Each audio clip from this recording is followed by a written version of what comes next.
problem is. There we go. We live? We am live. Sorry, I Yeah. forgot. I still had a video outputting, so I was like, no wonder it's going sluggish. I was like, hey, let me turn that off. Maybe it'll get better. What's going on, guys? It is a Sunday night live stream. Oh, I fixed one problem and caused another. So I scooched my laptop this way without thinking my camera was like gonna hit the top of it. So I was clearing the microphone by moving it forward, but then I didn't clear the camera. I gotta finagle some stuff on the desk here, guys. Hey, guys. You guys should know this face. Yo. It's been a few minutes since he's been here. A little bit. What? The last time we talked was the Batlog? Yeah, so that was a month ago. A month ago now. Yeah, I think because Batlog came out like the 15th or something like that, didn't it? Of last month. Before Thanksgiving, yeah. Yeah. Yeah. So I mean, obviously we've talked. We just haven't done a live stream together. Well, we haven't had anything to talk about. But of course, hey Jerry, Ethan, Silva, Ben R, Caden Crowley. Hopefully we'll have a few people hanging out. It's all good. So tonight we're gonna just be chilling. Normally we get together either before or right after Christmas and we exchange gifts and stuff like that, but due to some dumb thing happening in the world, it's just safer to do it this way, unfortunately. But I did actually come to your house first thing this morning at like 8 a.m. to drop off the extra presents. So the one, if you guys notice, he has a thing on his head, and while he sounds like, yeah, don't do that, you might break it. So like while he might sound a little bit hollow, at least he's not echoing, so it's all good. So I bought him. Now that is not his present. That was just me being selfish. So I'm like, I've got to get this guy a freaking real headset, and unfortunately, the one I wanted that had a boom. It's like day one of our streams together. Yeah, and I knew you didn't like earbuds, so I was trying to purposely get a real headset for you. This is actually pretty comfortable too, so thank you very much. I can't remember if I did that, dropped it off, but thank you. Yes, we were in a hurry this morning because I had to get back home. So we will be opening the presents that we did buy for each other. Nothing crazy, just stuff we do, and then hopefully things will calm down in about a month or so we can get together for our birthday, our annual birthday get together. Hopefully, maybe. There may not be presents involved there. It's just hanging out. Because usually what happens with our birthday get-together, we're playing with the stuff we got for Christmas. That's normally what we do. We get together for our birthday to play with our toys from Christmas, usually the opening the big robots that you tend to get. At least the last couple years. This year, probably not. Power of the Prime's Predaking. And stickers. Put it back in the box, so I put it in the child seat in the back car. Yep, that was fun. Except nobody really watched that live stream, but that was a lot of fun. So we opened Predaking and we played with Curino, if I remember correctly. And then I think last year, was that last year or was that the year before? I'm trying to remember. Because I think we did one here, and I think we did one at your house. Because I remember a different live stream being, but I don't remember. Last year we didn't do the traditional get together because we got together to work on the shelf space. That's right. That's what I thought. We did live stream, or at least recorded during that when we were redoing it. Yeah. That's right. So last year we worked on the shelf space. This year, but I will be working on the Shoky cave. Hopefully this week. I was supposed to be started today. It didn't work out that way. I was doing more reviews. I thought I was done, but I was doing more reviews, editing reviews, running around like a crazy person, and I still have Christmas shopping to do this week. So I still have stuff to do for the wifey and for my mother. Let's see here. Kuzano1 just got home from work, popping in to say hi and happy holidays, Phils. Riser and Merry Christmas. Not quite, but we're getting there. 5 more days. It still feels like 2 weeks away. It's really weird to me. I mean, like every day has been the same. Deliver a couple 1,000 boxes, come home, die, and then try to get some stuff done. It's like every single day has been the same. Time dilation, that is the year 2020. The year that's lasted 500 years. Yeah. So like it's been March all year long. And then Right? December is like this. It's like December has been the shortest month of this entire year, and it's really crazy. But I feel like the last week of the year, like from the 26th to the 31st, is going to take forever. I feel like it's going to be like that. And this week, I have no idea what my day is going to be like. So tomorrow might have a super short day. It might have a much longer day. I was off last Monday. Have no idea what this Monday might do. So we'll see what happens. And then, of course, I'm off on Christmas, but I have to work the day after. That's so stupid. It's like, so I might get a 3-day weekend. Don't know. Normally post Christmas, my schedule goes back to normal, but that doesn't mean anything anymore. It's 2020. Yeah. With everybody ordering everything. Yeah, but actually, at least for what I do, it has gotten lighter. Like, it actually isn't as crazy as I expected. Like, I haven't even... Or just in general? Mostly just for me. Like, in general, it's been probably what people expected, but at work, we're doing things differently this year. So we're handling it better from what it seems like. Because I'm not having to do more extra work on the side to make up for people who can't do their job. So that's a big difference. So a lot of changes at work in the past 2 years have finally kind of come to fruition this year. And then, but like with my job, because I deliver to the post office, so I'm delivering things to the post office for them to go shell out. It's actually the average number is slightly higher than last year, at least for the short time that I did it, but I have yet to reach the peak number that I did last year. So like the most I delivered in a single day was just over 2,000. But last year, the most I did in one day was 2,400. So there's some kind of difference going on there. I have no idea. But I do know one thing, that they are working Saturday where they used to not. And they're delivering a lot. So they're delivering Saturday's load and part of Monday's load. So that poor bastard is going there with like probably nearly 3,000, if I had to guess. So that's not me, unfortunately. But I've also had a very good helper this year. He's an older gentleman, but he's like spry, and he's very keen on the work because it's very similar to all kinds of jobs that he's had. So like we have fun, we chit chat, we get shit done. And like there's one time I had to stop to go to the bathroom, and I came back and he had done like half of what was left. I was like, slow down, we got to get hours. It's like we've legitimately like had to slow down because we're too efficient. We're like, okay, we're going too quick. We're overrunning them. Plus, we're just not going to get enough time in if we do this. And it's not going to be worse, or it's not going to be worth his time to come out there if we go too fast,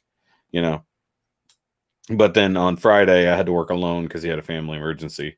Hope he got that sorted out. 2020 lasted about as long as it took Namek to blow up. 16 episodes or something. Well, no, was it? I think it was like 11 or 16 episodes for Namek to explode, if I remember correctly. Longest 5 minutes ever. And I love that Team 4-Star called it out. Like, he's like, he said it was 5 minutes. Man, this thing should have blown up a long time ago. What happened? What's going on? So let's do the usual thing. What have you had going on the channel lately that people need to go look at? By the way, people go subscribe to him. Yes, please do. He needs more people. What are you up to, by the way, on subscribers? 283 or something like that. Nice. So like 20 more people, and I could get it to 300 by the end of the year. That would be kind of cool. Yeah, come on, guys. I don't have anything planned for a special build for that, because the Deep Striker was the 200 subscriber special thing. Yeah, that was a lot of fun to do. Yeah, you almost could have done that as a Christmas special and like dressed it up as like Santa Claus. my my initial plan was it to be like the last video of the year, like what I did for the Perfect Grade Exia, and then I finished it within a week. Yeah, it wasn't as difficult as you thought. I mean, it was difficult, but I just had time to work on it, so just It 2 goes or 3 faster. hours every night, and for 5 days, and oh, hey, look, it's done. Yeah, that makes sense. Okay, so what? Yeah. The Perfect Grade the Master Grade Deep Striker was a couple weeks ago, but that was a good video, so please check that out.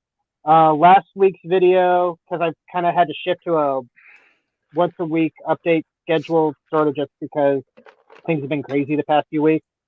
Last week was your Raven Gundam, scooping you.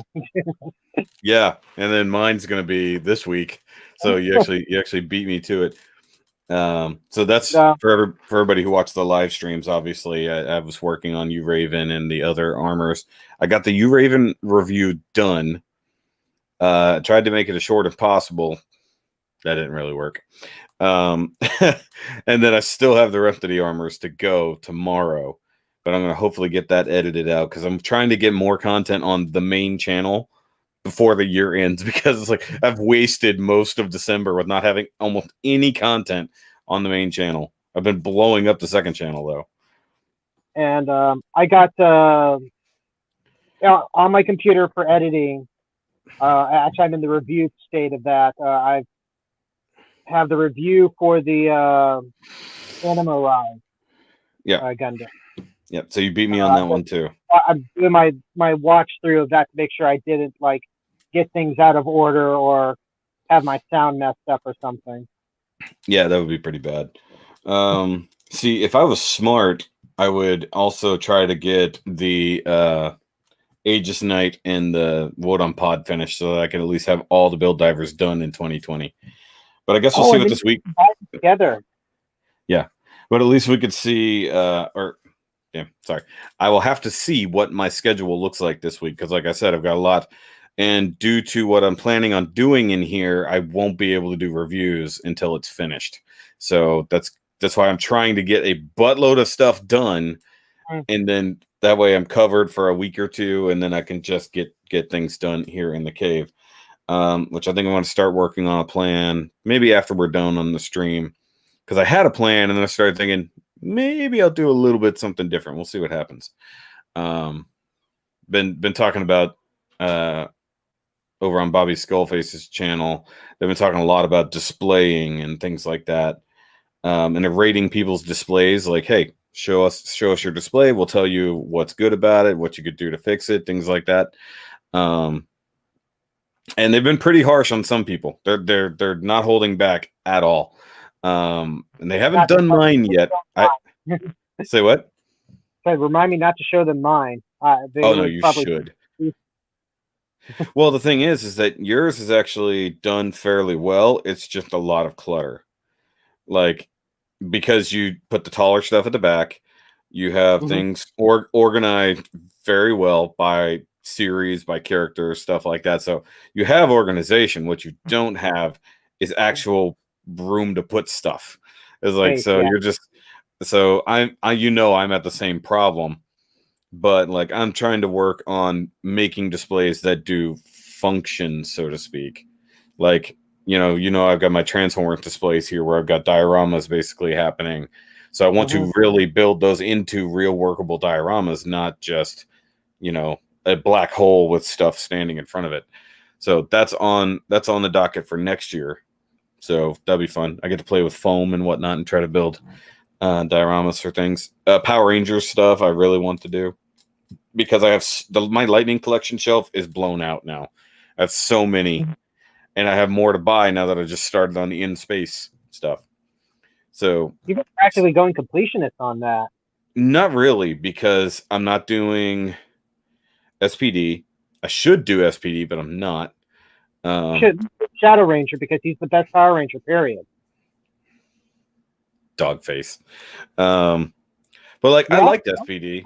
I liked SPD, but I don't want to give into the hype because they're doing the SPD 2-packs currently, which I did find.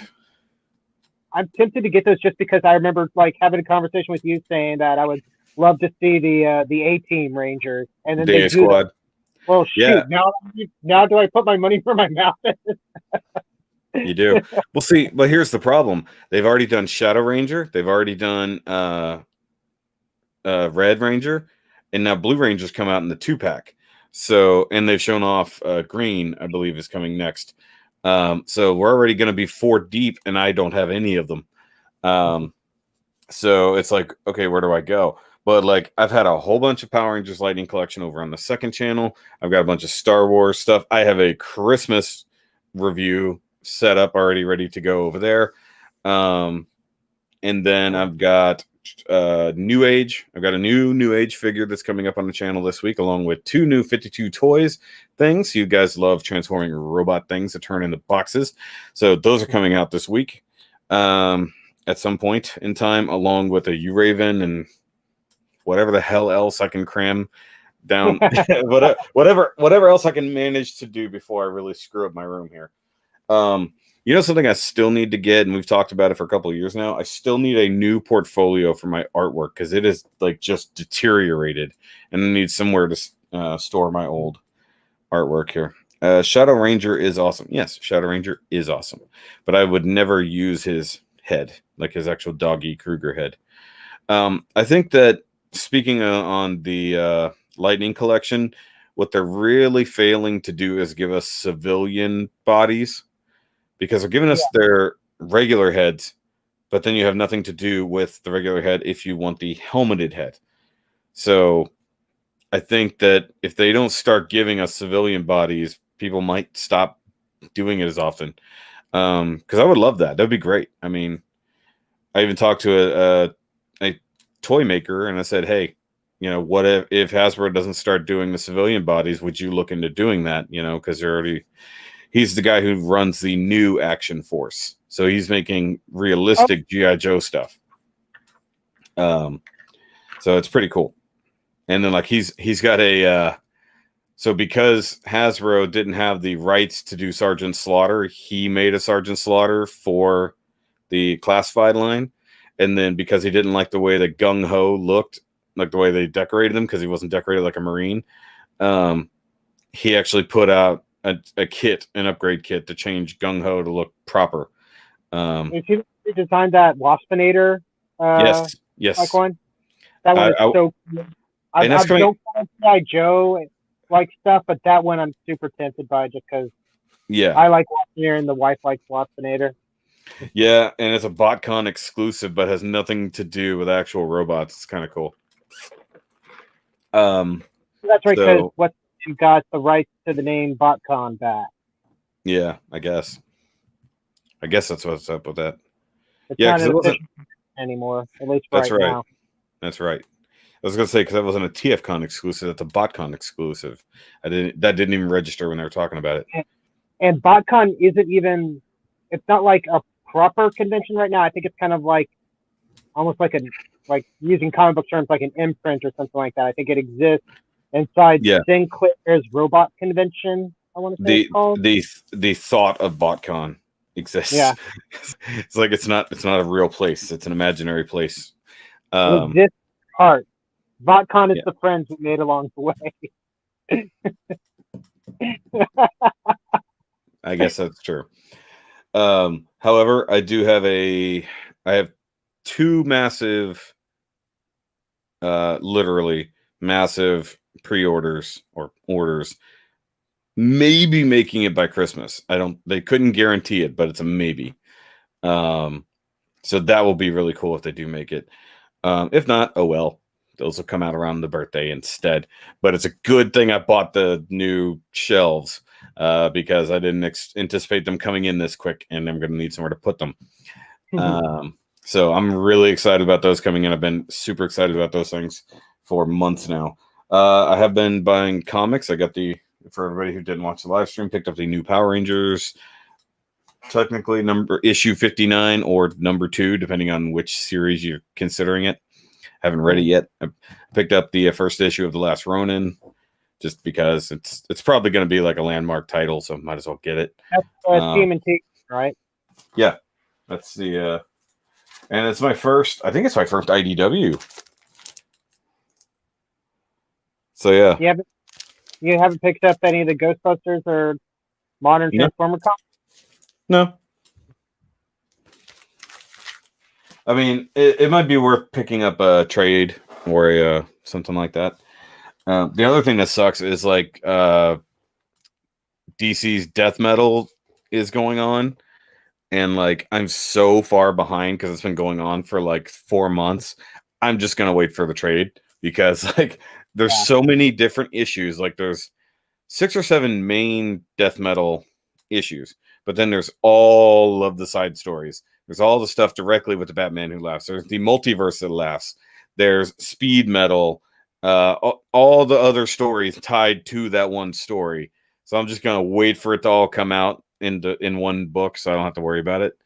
Because I got because I got this one not long ago. This was really cool. The Tales from the Dark Multiverse. So this is huh? Yeah, a hardcover book? It's my first hardcover. Ooh, nice. But it's really cool because this is basically Marvel's DC's version of What If. So this is so it covers Nightfall, it covers the death of Superman, Blackest Night, Infinite Crisis, and the Judas Contract, but what if scenarios. So all huge DC events. And what's really cool, it's not only the what ifs, but it's the originals. So they actually put the original versions of all of those books in here too. Oh, cool. Yeah, so you can see the original Blackest Night, original Death of... Huh? Did you say Nightfall was one of them? Yeah. That's a lot of comics there. If I remember. Yeah, I mean, they cram... I mean, it's not probably the entire story, but it's a lot of them. So this is a really good one. Yeah, see, like, you can open that up there. So it starts with... I can't say yes. So it starts with Nightfall. But, like, the Judas Contract one is crazy. Then you got Death of Superman. And like it basically it comes down to obviously the Dark Multiverse is a bad thing, no pun intended, but that's a really cool book. So if they do death metal in a book like that, I'll probably pick that up. Obviously they will. If I could pre-order it now, I would. I got that on Amazon. It's pretty cool. Did I get the PGU Gundam? No. Just because I might, but not right now. Like I don't know if you guys know this. I haven't been building a lot. So I've been collecting a lot. So like my backlog is blown out. So I was hoping if I could get like 10 builds done by the end of the year, which is doable but insane. It's like I don't need to do that. It's not double October, but it would be cool. Because there's a few 2020 things that I would love to be able to like scrape in there for like my best and worst list or my class of 2020. So I don't know, maybe there's like, you know, there's one that I should definitely knock out because I want to know if it's a good kit or not. I don't know. That's the thing that sucks. It's like I almost have it sorted by like new stuff, Star Wars stuff, crap I'll get to when I get to it. You know. Tattooed Toy Hunter. Hola. Elbow cough, elbow cough, elbow cough. Don't do that, Mr. Tattooed Toy Hunter. All right, so I think we've talked on long enough. So do you have your box handy or your whatever? Like I saw the wrapping, and I'm trying to figure out what she did to that. Because I noticed I think she wrapped it in bubble wrap. There was like some pieces of like craft paper out. Oh, so she got crafty with wrapping your present. So I think this has been double or triple wrapped or something like that. Yeah, I'm gonna let you go first since you have more substantial wrapping. I just have a small gift bag. Okay, hold on. I'll switch over to you, or go to widescreen. Either way. Okay, we're still split screen. Oh, there we go. Okay. I always forget where that button is. So, guys, okay. I bought this for him, knowing that he would definitely need to have it in his life. So, oh, she really didn't bother wrapping it. You knew what it was the second you saw it. Like she should have wrapped that, then put it in bubble wrap, and then wrapped it again. So this is Megatron, Get your knife. Yeah, You're excited. I can see. Because we talked about this like a year ago. G2 Megs, awesome. Thank you, dude. Yes. We talked about that when the Siege Megatron came out, and we're like, and you got the other version. Yeah. Which is back there somewhere. Yeah, tucked behind stuff up there. Yeah. I actually like a section for my G2 bot. Yeah. I don't know how well you guys can see it. Not really. It was too far up, but it's fine. So I knew you would need that, and I did ask the wife, make sure that you didn't order it already or you didn't have it. I figured you were putting it off as I'll get it eventually. Well, it wasn't. It was. I was getting it eventually, and like everybody was saying, it would come in February of 2021. So yeah. I was like, oh, I guess I have to order this. Maybe it'll be a Valentine's Day gift from Joan or something. Yeah. But no. And actually, I saw that Bolt Matrix and Piog posted videos on how to make him slightly more accurate. I don't know if you saw that. I actually watched the Bolt Matrix one this morning. Yeah, one screw makes it better somehow. Yeah, because he undoes the. You take the sword and the cannon apart, basically. Yeah. This is super cool. Thank you, dude. I appreciate it. Yeah, of course. I knew you would need that. Like, I was tempted. I was like, I know I'm not collecting these things, but that is the one I know of in tank form because my cousin, I guess I can go back. So my cousin had it, like the giant one, like the huge Megatron, and he never took care of his stuff at all. Also, I just thought about the fact that with your headset on, I can curse louder because the boy won't hear anything. Okay, so here's your thing. It's from the Amazons. Yeah. I like that they'll at least throw stuff in a bag. Yeah. And this is like heavy duty, like waterproof stuff too. I'm gonna save this bag. I don't know about waterproof, but it's I'm gonna say it's, dude, it feels like heavy duty canvas. I'm pretty sure it's waterproof. Well, I mean, because you got to think if they just left it outside on a doorstep. Oh, it was in a box. Yeah, it was in a box. I had to think about it. Well, because I was thinking of the other thing that wasn't in a box. It was in a bag, so to speak. So you did purchase something for my wifey. It's on the tree. She just kind of stuck it up on the tree. And then your wifey's thing should be there tomorrow. I guess I can go to my own solo layout, huh? Nobody needs to see you. You can play with your Megatron while nobody's looking. Okay, what the heck? What is this? It's a very small box. It's fine. Oh, that's funny. So it's a little mini tripod. So obviously you were listening when I mentioned the other day that I needed a small tripod. Yep. However, I went and bought myself a small tripod. Yeah. And here it gets worse. She told her moms to get me another tripod. Because you had said something about needing a desktop tripod. And I had actually been doing research on that to get one for myself. I was like, oh, that's something I could get him. And then later we had a conversation, like 2 weeks later, we had a conversation. It's like, yeah, so I got myself a desktop tripod. I'm like, that's fantastic. Great. Well, the thing is, it's like, this is a good handheld one, though. Because it's got some heft to it. And this is a super itty bitty one. So that's fine. I figured that could be handy for putting it down and getting it closer to things on your review set or something. Well, I'm trying to figure out if it actually went up and down or not. I think it has some telescoping to it. I can't remember all the. If it does, it's locked in really good. Because I'm trying to figure out. Because normally it would just. Yeah. Either way, no. I mean, I can. The thing is, so okay. So this is my old one. Oh, yeah. Like, this stuff. So this is crap. Yeah, exactly. And I still have there's the one that's like the ball socket ones. So I still got one of those laying around anyways. So this will replace this crap by all means. So it's not like I didn't still need it. That's the thing. It's like yes, I still technically needed it.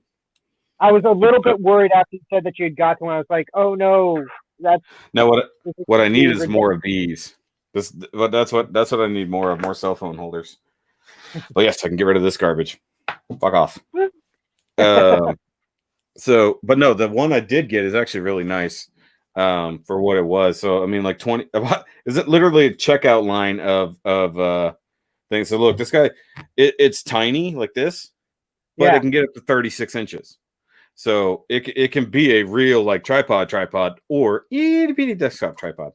And like, unlike my one that's the like gear driven up and down, this is telescoping. So, this is what I was using to live stream, and it's what I'm using for stuff I need to film at the desk. But this is going to be good for a lot of other things. Like if I ever want to set up like a multicam, like two cell phones around, stuff like that. Or if I ever get back to vlogging, this will be a lot better because this is so much smaller and less crap. You got to imagine, like I was using the other thing over there. Also, it's got a nice rubber grip to it, so it's still good. Oh yeah, and 0 instructions. That's funny. I don't think it's phonography. That's funny. Yeah, I don't think it telescopes, but that's okay. It looks like it telescopes.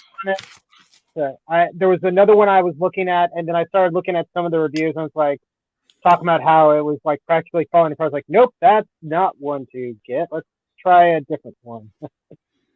See, the thing is, it looks like it should telescope a little bit, like go up about 2 inches, because like it's got a groove here, like that's got the shaft has to stay in line, but like it doesn't. It's not doing the thing. I'll have to look at the Amazon listing later to see if it maybe something unscrews. Nope. I mean, I'm not going to be brokenhearted if it doesn't. It looks like it should. Like maybe it only goes up legit, like only like an inch or two, but still cool. Or if you do it this way, it's colony. That's funny though. He's holding the camera with his mind. He needs a tripod so he can focus on other things. I mean, what? If Shoky is showing us all his tripods, how can we still see him? Because the webcam is on a boom arm. Don't ask questions. Now, if I want, you don't want the answers to. Yes, don't ask questions you don't want answers to. But actually, I like it because it's all black and red too. That's actually cool. I could be like, yeah. It matches your chair. Sort of. And where's my dealie here? So that one actually came with a Bluetooth remote for starting, stopping, or taking pictures, and it's as useful as you think it is. That something this tiny and made of plastic can possibly be. Boy. It won't stop. Like starting a video is like fine, but like stopping is like. It's like when I want it to stop, I want it to stop. Literally, I have to hold it, I think, for 3 seconds. It's kind of hard to tell. And it's got a half push, and then it's got a full, like, push. So it's like, we'll see what happens. Actually, I think I've had it on for days, so maybe it's not. Oh, no, it just shut down for lack of doing stuff. But it is rechargeable, so you can actually just plug it in, charge it. So this is actually kind of neat. And, of course, she chooses now to do dishes, because that's what my wife does. Camera is duct taped directly to the fourth wall. No, actually, if you guys watched the video with when I was talking to Tim last weekend, I think it was whenever we were on his channel. Which more of you need to go subscribe to Tim K and watch videos in German because it's fun. Go learn German as you look at cool Transformers. But we're talking about like our original setups and like the janky stuff you got to do to get by. And so, and I think you knew this just from coming over here when I still had some older equipment. So when I first started, I had that little tripod set like on the desk or on top of a box on the desk. And because I didn't have one of these. And I needed to set my phone on there. I actually had a strip of MDF that I cut off, and I just drilled a hole that big screwed that to the top of the tripod, and then used the OtterBox clip to hold the phone in place. So like the first like 8 months of filming for my channel were done on that janky setup until I got a actual tripod. Put in a bungee cord or something too? No bungee cord though. No. Okay. Oh, these actually seem to like stick together. Oh, they do. They clip into each other. Neat. So this is good. And this is also for knocking out assailants who are coming at you. No, because it's got like all the metal like right there. It's like, don't make me use this. It's a tripod. It's a mini pod, as it were. Lindell Rodriguez, du hast? Yes, du hast. So another thing I could probably use is more of these guys. So because where's my new thingy? Okay, so the new like that tripod, the new one that I just got, came with the new like bigger phone holder thingy that's like really hard to pull, and it's got like very like clampy jaws on it instead of like a very soft rubbery thing. Also, is this one of the ones that broke? No. The one that broke is over here. So you got one of the ones that broke when I gave you my old one. It died in the process of making a video too, if I remember correctly. Yep. And then I have another. Oh, here it is. It's underneath the flame thing. So this is another one. So this is the one I've used forever. I've re-glued foam to it because the old foam's gone. And then the actual screw base is actually broken out of it, and I've got to fit back in there with super glue. Is my autofocus off? Is that what's happening here? Might be. No, autofocus is on. It just like wants to focus on my face. There we go. So you can see how janky and gross that is, super glue, just to make that work. So this is what I've used forever. So let's see here. So this one will still be useful to me since I don't have another cell phone mount. Oh, wait, no, I was using... Oh, okay, so that's what I do. I've been switching. So I'm still not good enough because I've been switching the one from the big tripod to the desktop tripod. It's like, I still don't have enough equipment somehow.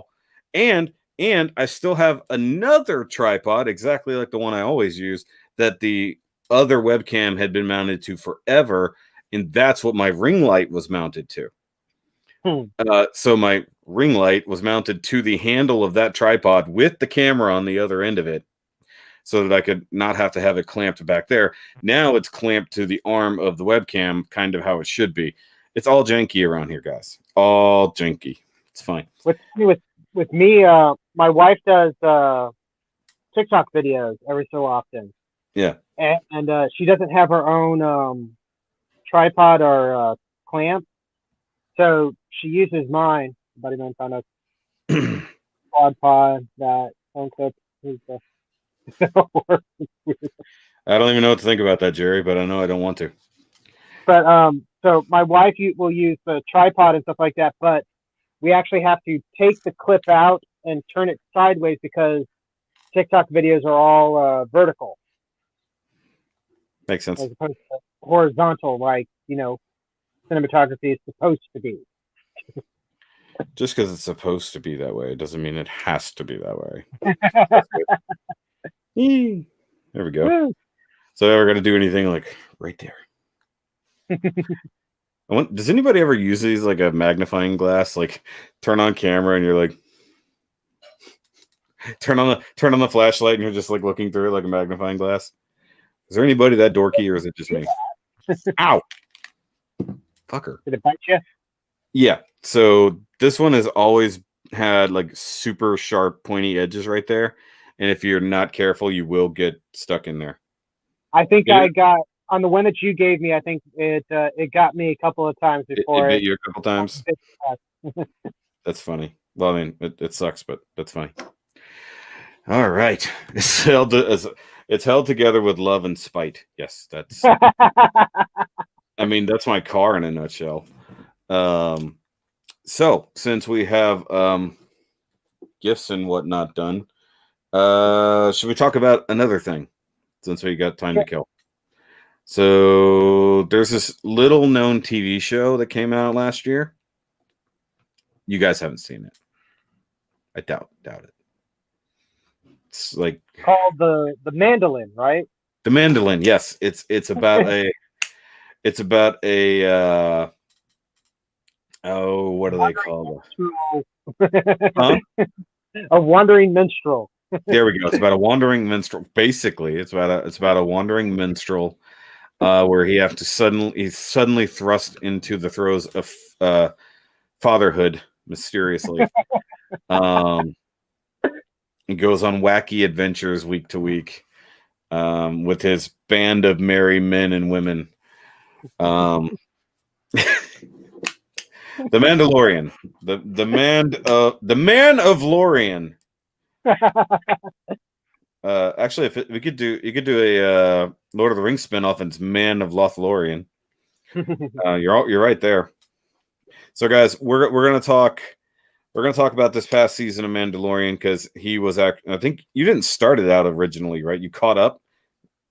Yeah, I got access to Disney Plus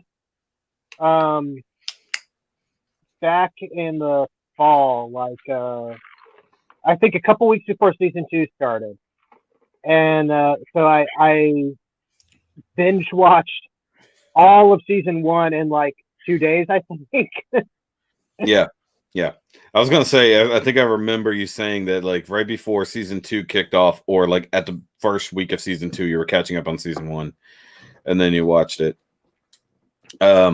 So by now, most people have seen season 1, and it was pretty epic. It did have its highs and lows, and like it was definitely feeling itself out. Like almost every episode has a different director. There's, Favreau and Filoni pick up here and there with a couple extras, but they have some rookies, some well-known directors and stuff like that. But like half the time, the stories didn't seem to tie together. They were just like stuff happens to Mando.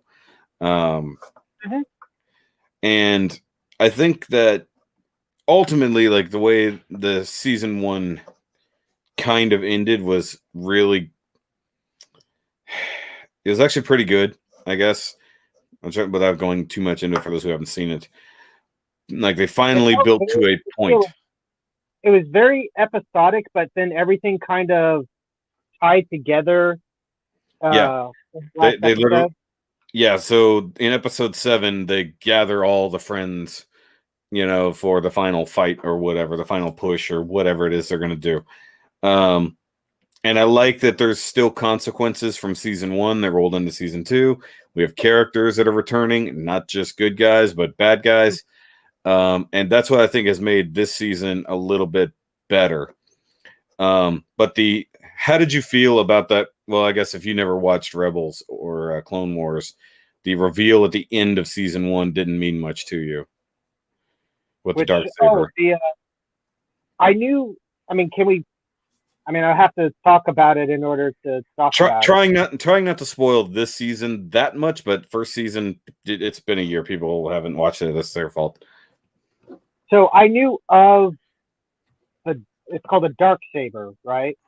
Yeah. I knew of that. I don't know too much about it other than it's kind of like a lightsaber. It is actually a lightsaber. But it's like the most unique one because it was made by the only Mandalorian that was also a Jedi. And which is because the Mandos and the Jedi tend to always fought. Yes. Yeah. So there was a massive war between Mandos and Jedis. There's a reason everything they have is made of stuff that resists lightsabers. I didn't think about that. Yeah. That's the reason Mandalorians are the way they are. But the history of the Darksaber, basically, once he had it, kind of united the warring houses and stuff like that, and kind of chilled Mandalore out. So it became a symbol of the Mandalore. Like, and they talked about that in the last it's as a title, yeah. So, and then somehow through thousands of years, it's actually the oldest still in action lightsaber because it's been around something like 1,000 years. Okay. Yeah. So, and it's very different because it looks more like a katana or a ninjato. it doesn't have a round handle. It has a square handle. It has a thin blade, not a round blade.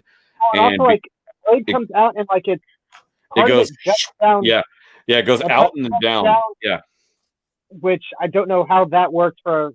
I mean, I guess if it's generating a force field that it's exactly. Well, I mean, lightsabers, beam sabers work by containing plasma within a force field, and then when impacted, the field breaks. That's how it cuts. But the dark saber is built like a sword. It's actually got a pointy end. It's got a it almost sharp looks like side. it has cracks or something too with the way they designed it. It's kind of lightning. It's almost like the way that whatever it's made out of. That's something that's not necessarily within canon. It's not a kyber crystal per se, but it functions like a lightsaber. But because it's designed different, it has a different effect than a lightsaber. I think, a lot of my Star Wars experience comes from the old EU, not an extensive part of it, but I remember one of my first exposures to the expanded universe was my mom got me. I think it was like the 4th book in the Young Jedi Knight series called Lightsabers, where the main characters, which was Jason, Janna, Solo. Yeah, who aren't canon anymore. Sad. Even though Ben practically follows some of Jason's stuff, but that's neither here nor there anymore. Yeah. And Luke's kids aren't canon anymore either. Neither is Mara, though. Yeah, no Mara Jade. No. What was her kid's name? Ben, actually. Oh, okay, that's right. Ben Skywalker was.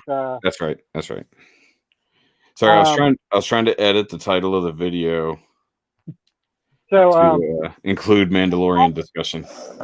Okay, so they talked about in that book. They talked about lightsabers and how they were built and how each of the main characters made their own lightsaber. And one of the things that stood out to me that's different now is they each got their crystals for their lightsabers in different ways, and they weren't one type of crystal. So like Janna, sometimes they're different. Yeah, Janna made her crystal. Like she grew the crystals in a lab, and there's an entire chapter about her basically sitting over this thing, watching it grow. Guys, like, okay, don't mess up. And like Jace found his out in a glen with wild animals because his sort of force powers tend to be animal centric. And then Tenel Ka found her first crystal in a volcano. She went inside a volcano and found a crystal, and she's like, "Yes, this looks like it's not quite perfect, but I'm a powerful warrior. I can overcome any problem." Her lightsaber blew up in her hand, and she lost an arm. Yeah. Well, that's like Kylo's is technically supposed to be a synthetic crystal, and that's why it's so unstable in his lightsaber. That's why it has to have the cross guard. It's not just a functional thing. It's literally it needs extra exhaust almost to help. That's why it's so unstable, so lightning-y. But when you see a purely built real lightsaber, it's like just a perfect straight thing. And then in Clone Wars, they had a whole section on taking the younglings to go pick their kyber crystals from the planet that eventually became Starkiller Base. So Ilum, that's what it was. It took me a minute. I was like Ilia. I was like, no, that's a person. That's not a planet. I think in the original EU, kyber crystals did exist, were used for lightsabers, but they were I seem to remember them being primarily for Sith blades. They were why they were red, not the bleeding and whatever. Yeah, where they basically have to corrupt it with their own blood and stuff like that. So like I think when they did that, they read the stories about the red power ring from DC. They're like, yeah, right. it's very similar. I mean, rage, anger, blood, all that kind of stuff. It makes sense. But apparently, in one version or another, with Ahsoka, because she's got her twin lightsabers that are white, those were Inquisitor blades that she purified. So Okay. she actually removed what the Inquisitors had done to make them red. So And they were white pure blades. as somebody Yeah. who has seen Rebels and Clone Wars, or at least chunks of it, I know enough. Yeah. I noticed that Ahsoka, when she draws her lightsabers, seems to, it's like her blades are together, and then she pulls them out and ignites them. Is that how she does that, or is it just a dramatic flourish? I'm gonna go with dramatic flourish because Okay. there's no effect to be like that. She's making it look like she's drawing them. Okay. Yeah, no, there's nothing to that. She's just putting them near each other and then starting them at the exact same time as they're expanding out. So Okay. yeah. So yes, Ahsoka basically bleached the sabers. Yes, but I mean that's not something that just anyone could do. Oh, the other thing about the other thing that I thought was cool in the lightsabers book I read was that they talked about all the different colors lightsabers could be. Yeah. So And how some of them were more special. That goes back to Knights of the Old Republic, where if you got different lightsabers had different power, different strength. Like yellow was like a pretty strong one. Purple was like really rare and hard to get. Jana had a violet saber. Jace, I think, had blue.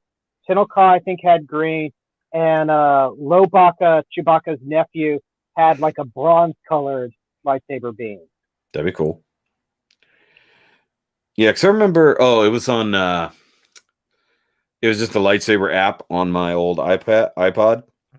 You know, you could choose your colors, but it was literally just infinite color wheel of whatever. Yeah. And I went with like a gold color most of the time because it just looked neat.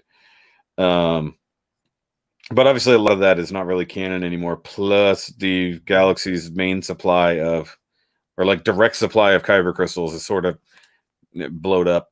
So it's like Jeddah was a main kyber crystal place. So they blew up a good chunk of Jeddah, at least to get rid of the mines.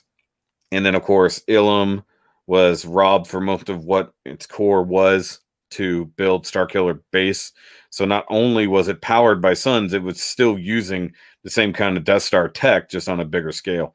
And the Death Star, you know, they were harvesting the stuff from Jeddah and other planets to power the Death Star. So the Death Star was basically using giant lightsaber to blast planets, essentially. But they still exist in other places. And like you said, other things can be used because as something that came up this season in episode 2, I believe, the Crate Dragon Pearl could be used to make a very rare lightsaber. Yeah, that was something that was I remember reading up that the Crate Dragon Pearl was something from one of the games or something like that. Yep. And with its inclusion in Mandalorian has officially been canonized. Yes.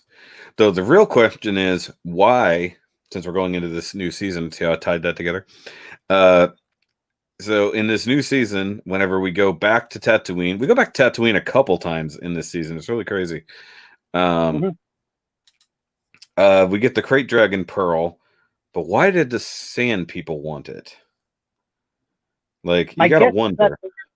The use for it is different from what it was in the original canon. I mean, obviously for a Jedi who knows what they can do with it, which is probably not general knowledge anyways. Also, it was huge. Like some of the Crate Pearls they were showing in, like, I guess the game when you killed the Crate Dragon. Like a basketball or a medicine ball or something, right? Yeah, it was huge. Yeah. And it was somewhat symbolic of the episode from the first season with the furry egg from the Mudhorn, which first use, on-screen use of Baby Yoda's powers. Hold on. If you got to own a wallet that says BAMF to get a purple one, that's funny. Badass motherfucker.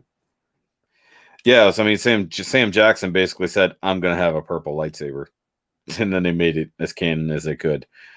Yeah, and KOTOR said it was for religious reasons. Okay, that makes sense.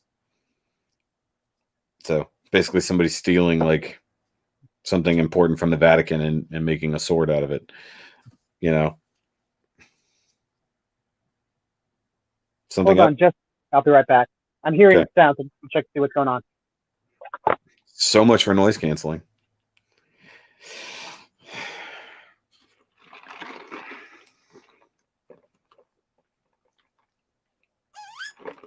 I'm just gonna wait for him. Okay, so guys, I'm gonna ask him when he gets back.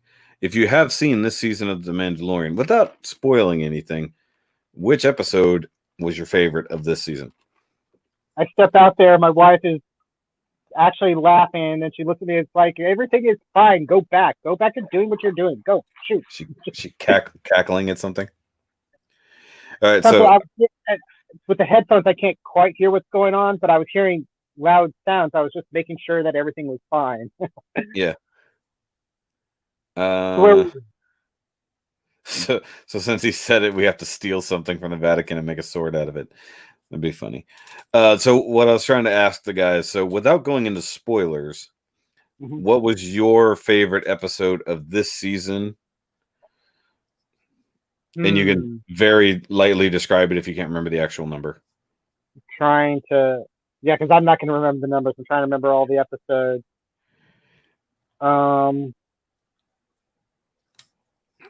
The first one was the Marshal. That one was pretty good.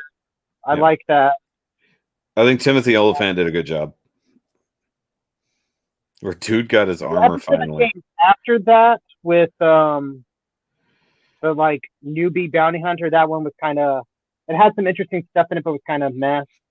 Newbie bounty hunter? Yeah. I think you're thinking first season. Oh, was that first season? Oh, yeah. Sorry. That was the one with the sniper. That was a sniper episode. Oh, okay. Yeah. Sorry, I watched them all close together, so they kind of merged. But that was the other Tatooine episode. Yes, that's why I was thinking it. That's the episode that led into what happened on Tatooine, or the characters that came from Tatooine in this season.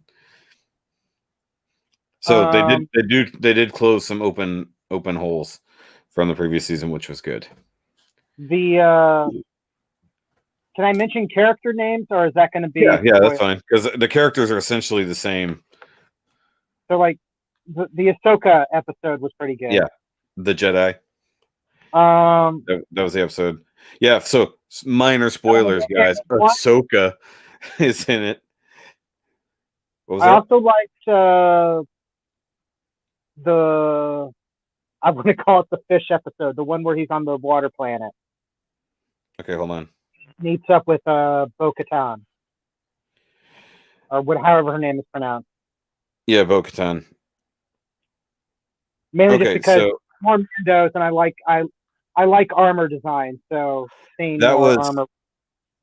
Okay, so the first one was the Marshal, so that was on Tatooine with Cobb Vanth.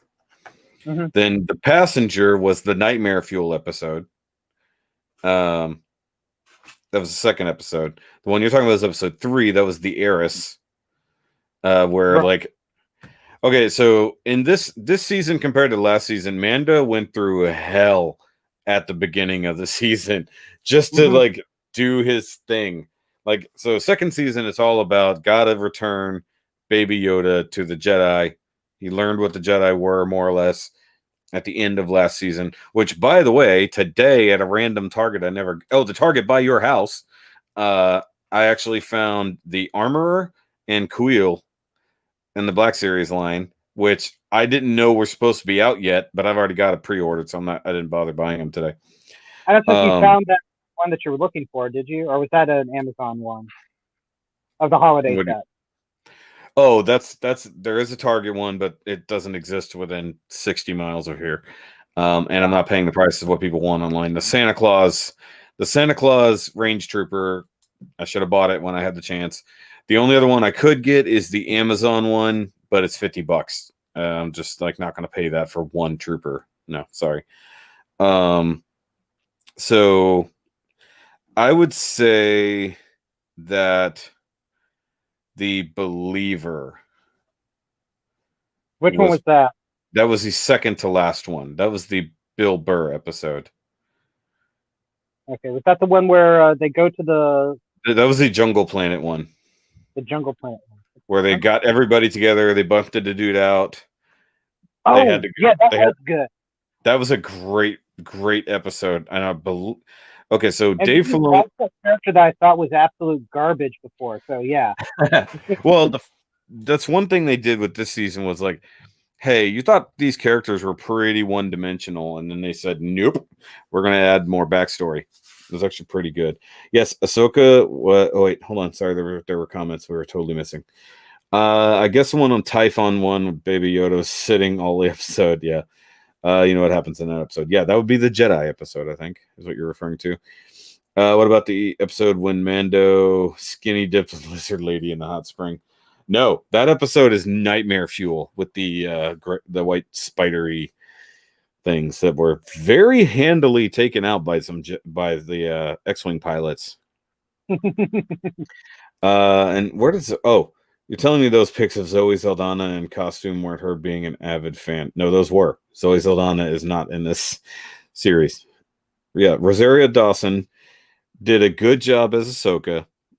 However, in live action, it's going to be very hard to replicate her very quick movements.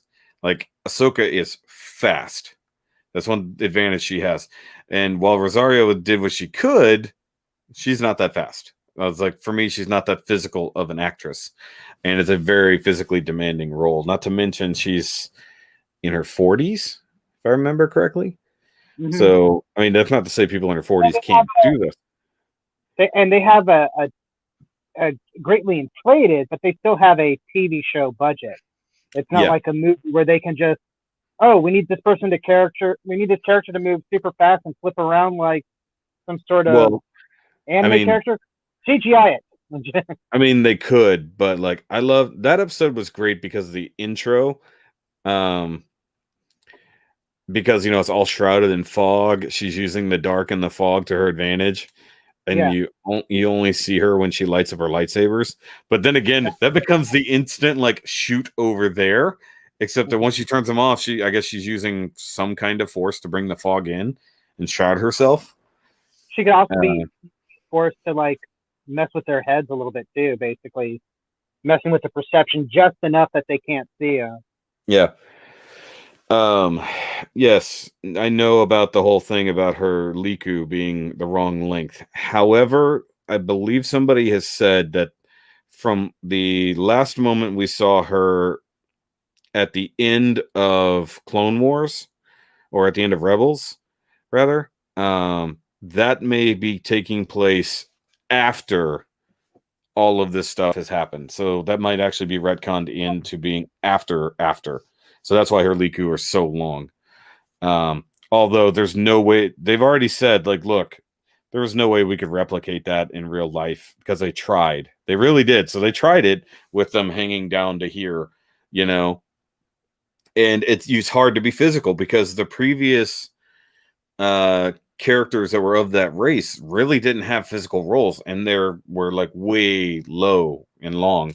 So for somebody who has to be moving around and doing stuff, not to mention those are real prosthetics, whatever they're made out of, they have to stay in place. They're either going to be light and then they're going to be flopping about. This looks weird, or they're going to be in the way as they're physically. So they already said physically we were never going to make them that long, even when we tried. And doing them in CG would have been obvious. Yeah, because again, like I said, they obviously have a lot of money to throw at CGI, but it's not unlimited. Yeah, so I mean, people can bitch about it, but literally just get over it. Like this, it's like there's a lot of things, especially like near the end, especially in the final episode, right near the end. There were definitely some things that were like okay. Some of the special effects there, but I was leading up to that scene. I was like, okay, they're gonna do like one of two things here. Yeah. Which one is it to be? Oh, that's the one they went with. Yeah. Still haven't gotten the hang of that yet. Keep trying, guys. Nope. So, and I listened to a discussion about that earlier today, and it was because I listened to Nerd Rage Radio, and they do weekly updates on The Mandalorian. However, apparently I missed a week, so I'm actually listening to an episode from 2 weeks ago. And I listened to the one from last week, so they haven't gotten to this week's episode because I do it on Mondays. And so I'm listening to the one from 2 weeks ago, and I'm like, oh. It's like they're talking about that subject, and I'm like, they're gonna hate it when it gets to that point. Like, give them credit. It's a TV show, so they can only do what they could do. Mm-hmm. But without saying the things out loud, obviously, because there are people who haven't seen it, and I definitely don't want to spoil it because it was like the big secret of this season. There are people on YouTube using their home computers who are doing better than all of Disney's budget. And the thing is, for that person that they tried to replicate, a simple, well, fairly simple face replacement, which is what they did, was not effective because their de-aging, even though it wasn't even de-aging technology they were using, it was actually just basic face replacement using a digital face on a person who looked similar. They didn't have the actual person there. I think he did the voice, but they had I don't know if it was a stunt actor or something like that, but the guy has a name in the credits. The guy who did it, if you see his actual face, he looks a lot like that character. So they did tweak it just enough, but not as much as the person in the comments just said. So the interesting discussion is, now that we have actors who are going to be aging out of their roles, and now we're playing with a different timeline where they should be younger, should we just find actors who look close enough and just let that person become that character?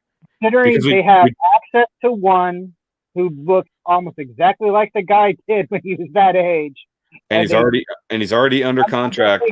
I guess they had him tied up in another show. I don't want to say who it is because that gives away. Well, they've already said it. Somebody said it in the thing, in the comments. But either way, I agree. But I think the idea that basically, if you need somebody who's young and need to look kind of like that character, because the actor looks the way they look. The problem is we have what this person looked like in the 70s and 80s. We have what the person looked like in the 2000s.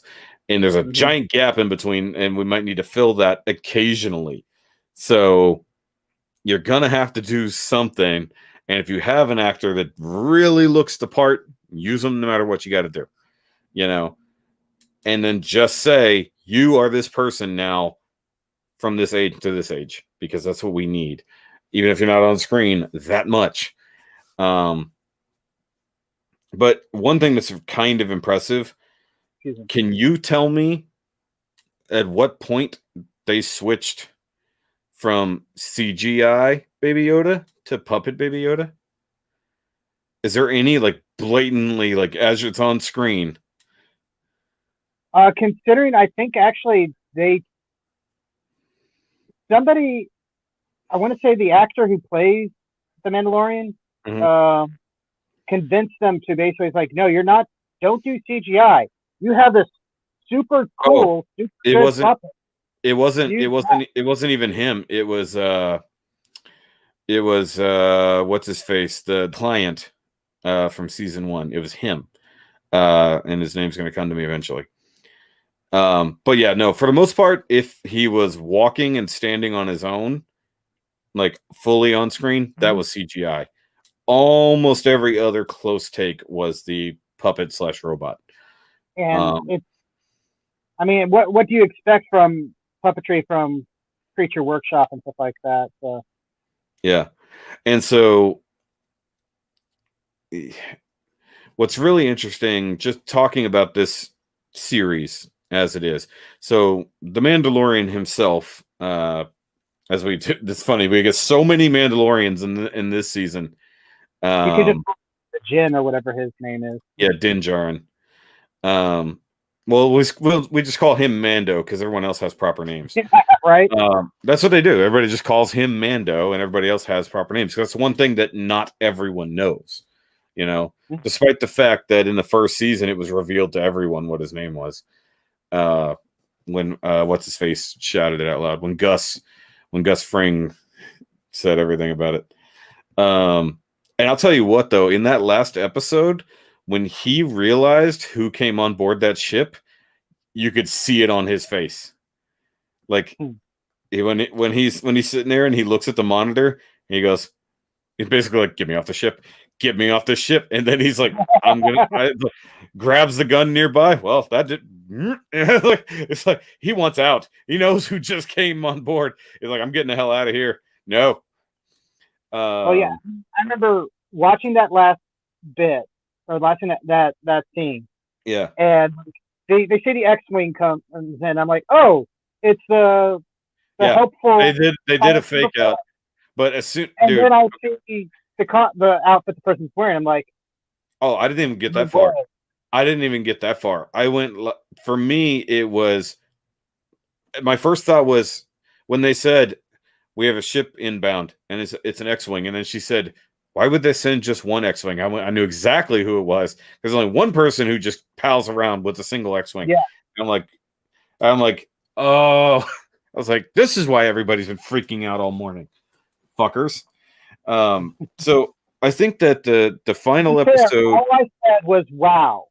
No, I know. Nobody spoiled it for me. I avoided major spoilers. I really did. But the rest of the season, there's like nothing that is spoiled or isn't spoiled. There's just like stuff happens, like there's one tiny character twist of a character that's reintroduced to us. There's a small character twist that they come back and almost contradict 2 episodes later. But like, I love the idea that in the episode that I was talking about with Bill Burr, which he was the best thing about that episode. Let's just put it aside. Huh? Who is that again? Bill Burr. Bill Burr. Yeah, that was in The Believer. Okay. My favorite episode. So from that episode, he was the best thing about it. I mean, he's like the most like best character actor there. Not only being a comedian, he's a fantastic actor who's been in so much stuff you wouldn't even know. But like, he was given all the major emotional points. Everybody else was just doing action. He literally, being an Imperial guy who decided to abandon his post and just be a criminal instead because he didn't agree with what the Empire was doing. So I don't know if you noticed, but this season was very from the point of view of the Empire. A lot of this season was shown to you from the point of view of people who were pro-Empire, or a lot of things they showed you the Empire in a different light. So in the siege, that was the one back on the lava planet, when they broke into the base. The other time they broke into a base, they break into an Imperial base that they think is empty, and then they have to escape using Imperial equipment, and then they're saved, technically speaking, by TIE fighters later on. So, actually, no, I'm sorry. That was in The Believer. They were saved by TIE fighters. Yeah. So, and then you get that whole scene where just they come into this base and they're the heroes who are now helping. They're like, "You guys finally made it. Someone finally made it through this war-torn area without dying." And they're cheering on Mando and when I saw that scene, it kind of made me wish for a series that maybe was from like an Imperial point of view or something like that. Yeah. I think that'd be an interesting change of pace. Yeah, hold on. Wait, it's a gift exchange, and neither of you are dressed festive. No, why would we? I don't have any anyway. So. And what happened to the other male Mando? I think he probably went off to do other things there, or somebody joked he was in a bathroom and came out and everybody was gone. Though I thought that Bo-Katan had 3 people with her, didn't she? I could have sworn she had 3, or it was just 3. It's hard to tell because the armors are all very similar. I have to go back and rewatch that. I want to say she had 3. Yeah, because she had the dude who's There was always by her two side. women, There were two two other women women. first Okay, and a guy. that's what I I thought. should say. That's what I thought. There were two women, and then it was her sidekick dude who was from Rebels and Clone Wars. So he was part of the Night Watch and everything like that. Yeah. So No, I'm not familiar with. I know. Actually, I didn't know who they were. The fact that they were tossing around their names so yeah. heavily, someone's like, "Oh, you guys are important. I'm going Yes. on Wikipedia later." Yeah. So here's the thing about that. If for you who doesn't know that much, in Clone Wars and Rebels, Bo-Katan was voiced by Katie Sackhoff. So the first person they approached when they had to do a live action Bo-Katan was Katie Sackhoff. So that's pretty cool that she got to do the voice and the live action. Yeah, and unfortunately, it didn't work that way for Ahsoka, which I think would have been kind of cool. But that actress is not physically capable of doing what Ahsoka needed to do, I believe, because it just. I mean, Katie Sackhoff's been, an actor forever, so and done action roles and stuff like that. She looks like Bo-Katan. Yeah, no shit. No, Bo-Katan looks like her. They modeled the character after her. It's not perfect casting. It's like Bo-Katan's actual character model is based off of Katie Sackhoff. That's why. Though it's really funny. So Arthur and I had a phone call last week, I believe it was, maybe the week before, and we were talking about Mandalorian. We were talking about that episode and all the figures that are coming out in Black Series. Like, so if they do a Bo-Katan figure, do you think they're going to go with the animated head, or are they going to go with the live action head? And then literally the next week they show the character, they finally show off the toy, and they did the live action face. I was like, okay, that's awesome. So they could have gone with both, because Rebels and from so they could have done one or the other. But yes, wait, really? Yeah, it's not perfect casting. They made her character model look like her. It's easy. Technically, it's casting, but it's perfect casting for a different reason. Yeah, but the fact that she was able to play that rarely happens, to play a voiceover character in real life is actually very rare. And actually, if I remember correctly, the male guy who played her sidekick dude, I think is the same guy who did the voice acting for him too. So I think they kept those two characters together. Now supposedly we were supposed to get Sabine Wren, who was also from Rebels. But I think they cast her, but I guess the character just never made it to screen this season. So hopefully next season we get that. I mean, we still got plenty of Mandalorians.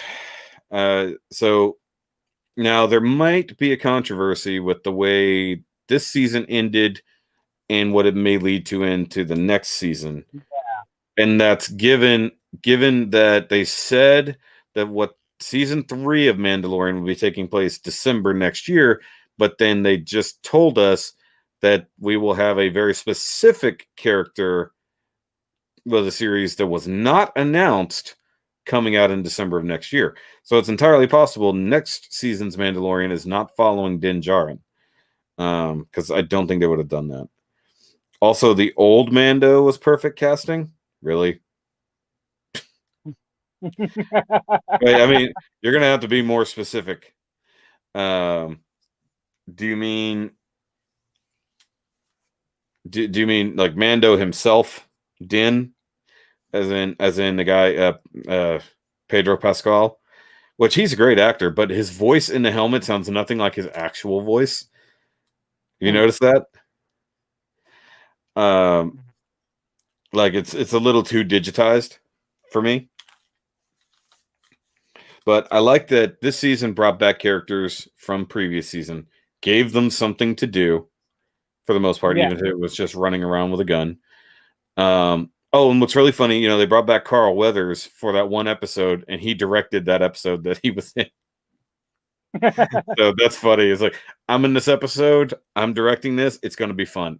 I don't know if that's his directing debut or not. It might be. Which one is Carl again? He was the one black guy. Okay. He was the old black man who loves Mando now.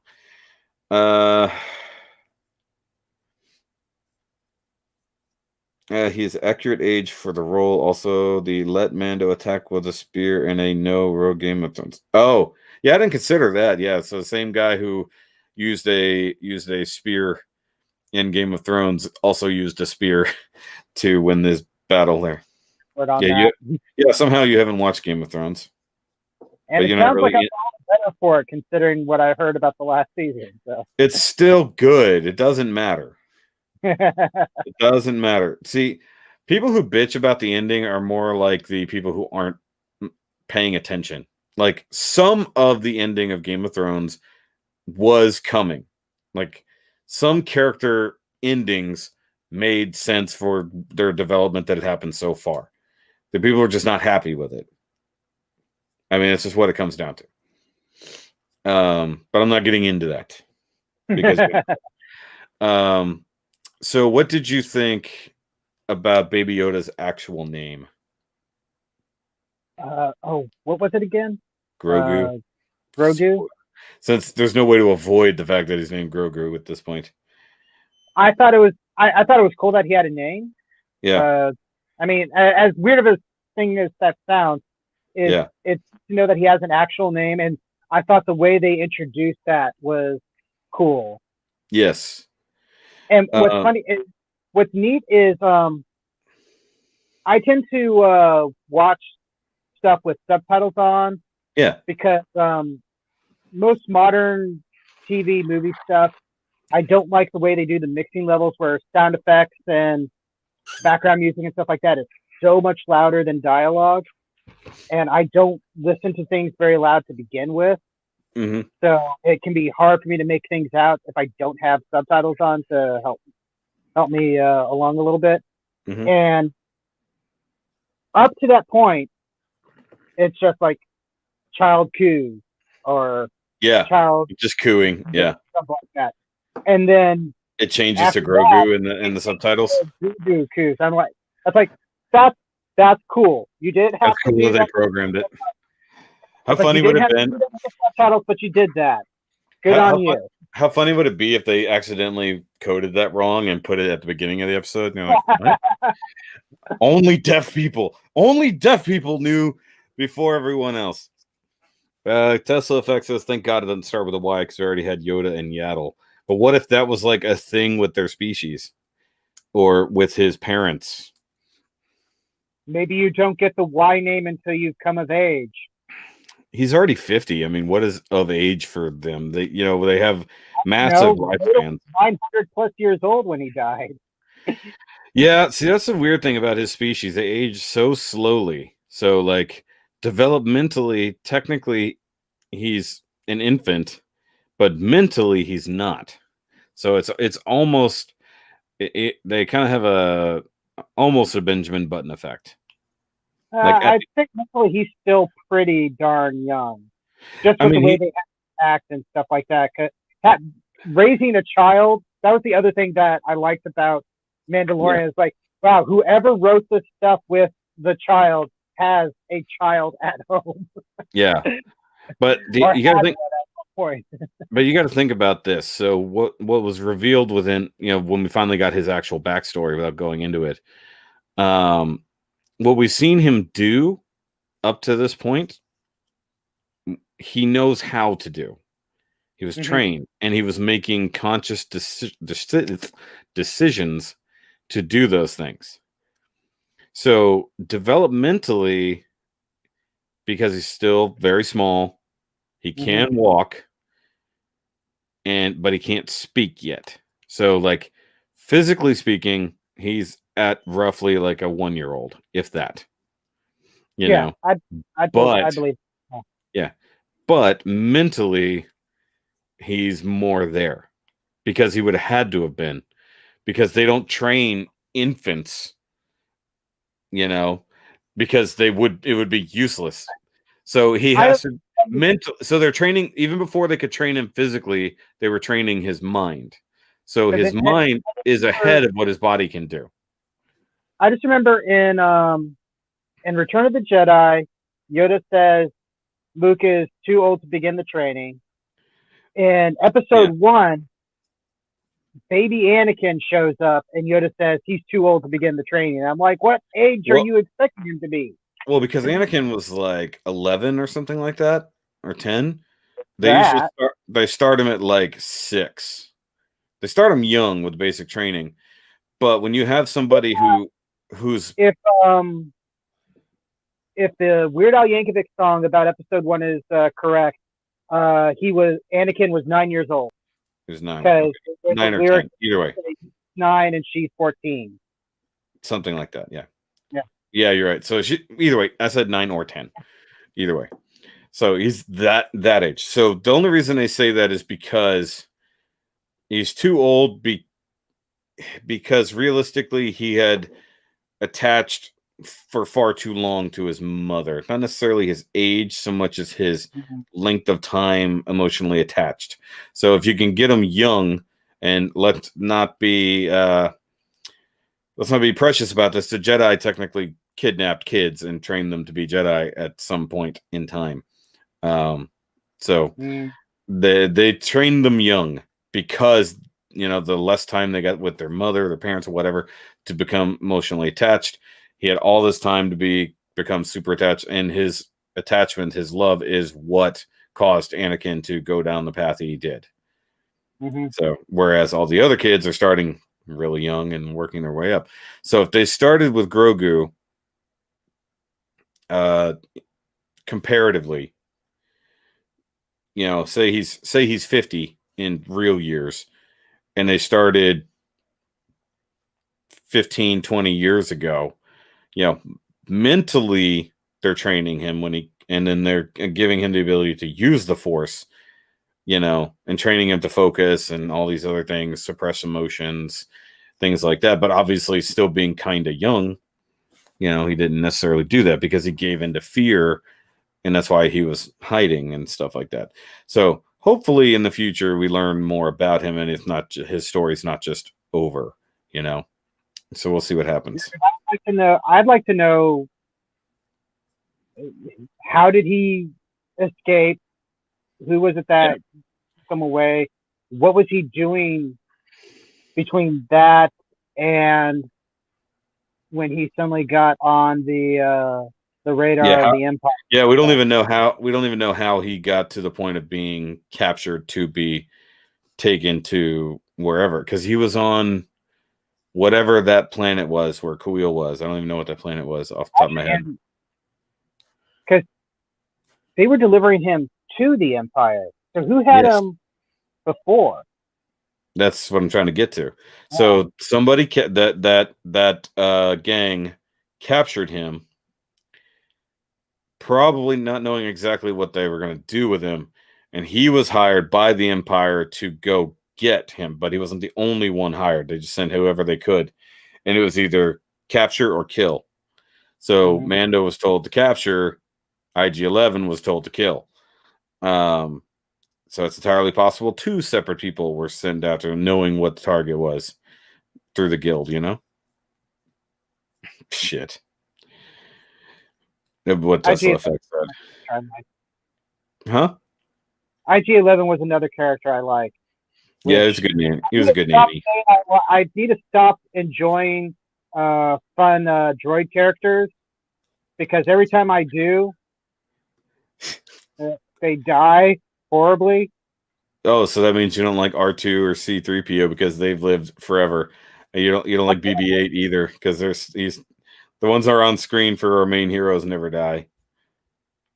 Oh, speaking of droids you like, so we have this new Andor series coming, following Cassian from Rogue One, and apparently we're not getting K2SO in that series, or they're keeping that under their hat. Because that character was so much fun, and I mean nobody made it out alive in that movie. Yeah. Spoilers for Rogue One that was out 4 or 5 years ago now. Yeah, Rogue One's still one of the better Star Wars movies. Yes, I did know that IG-11 got a statue at Navarro. I remember that. Yes, they did point that out where he saved everybody. the female droid from Solo was a lot of fun too. I thought. Oh, I can't remember their names, but was it L8? No. I know something like that. Somebody will say it in the thing. I think it was something 8, if I remember correctly. I like how she casually caused a robot revolution. Yeah. And less than overtly talked about the sexual relationship with Lando. Oh, and apparently we're getting a Lando series, so that's going to be cool. So they announced like 9 different Star Wars projects that are upcoming, and only one of them is a movie. That's crazy. And the one movie is Rogue Squadron. Like, I'm very curious to see what they do with that one, because I mean, when Rogue One was announced, there was like Rogue Squadron movie, and then it was turned out to be not Rogue Squadron, but yeah. So I want them to be able to bring Shadows of the Empire into canon again. I mean, technically it is. Ish. Is it though, or is it more Legends still? Because Prince Xizor was okay, then. Prince Xizor was in Clone Wars or Rebels, wasn't he? I don't think so. Or if he was, I didn't see it because I haven't seen Dark Hand specifically was in one of those. The Outrider has been seen numerous times. It was in one scene of one thing, yeah. if I remember correctly. But I want to say Prince Xizor, at the very least, his species was used in Clone Wars or Rebels. I don't even know what he was. Are you? Oh, I can't remember either. Are you looking it up? Yeah. Oh, L3. I was way off. Because L337. Because I remembered it looked like something elite speech. So that's L337. But yes, an actual Shadows of the Empire movie would be kind of cool. Or series. Make it a series. Yeah. I am fine with them making series. I really am. Because they've proven that they can't really do movies right. Because they can't get a story that goes from here to here. They get a story that goes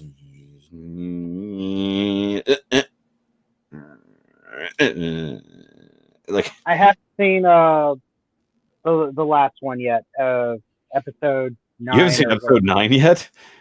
No. What have you been doing? I didn't get a chance to see it in theaters, and if only you had some kind of subscription service in which to watch it. I've been watching the MCU on Disney Plus. Thank you very much. Hey, it's on Disney Plus and it's on Netflix. You have no excuse to not watch episode 9. Solo was on Netflix. It's on my Netflix. It's on my Netflix, fucker. But yes, you should watch. You got your VPN thing going, don't you? Yeah. So you should watch Rise of Skywalker so you can see why everyone hates it.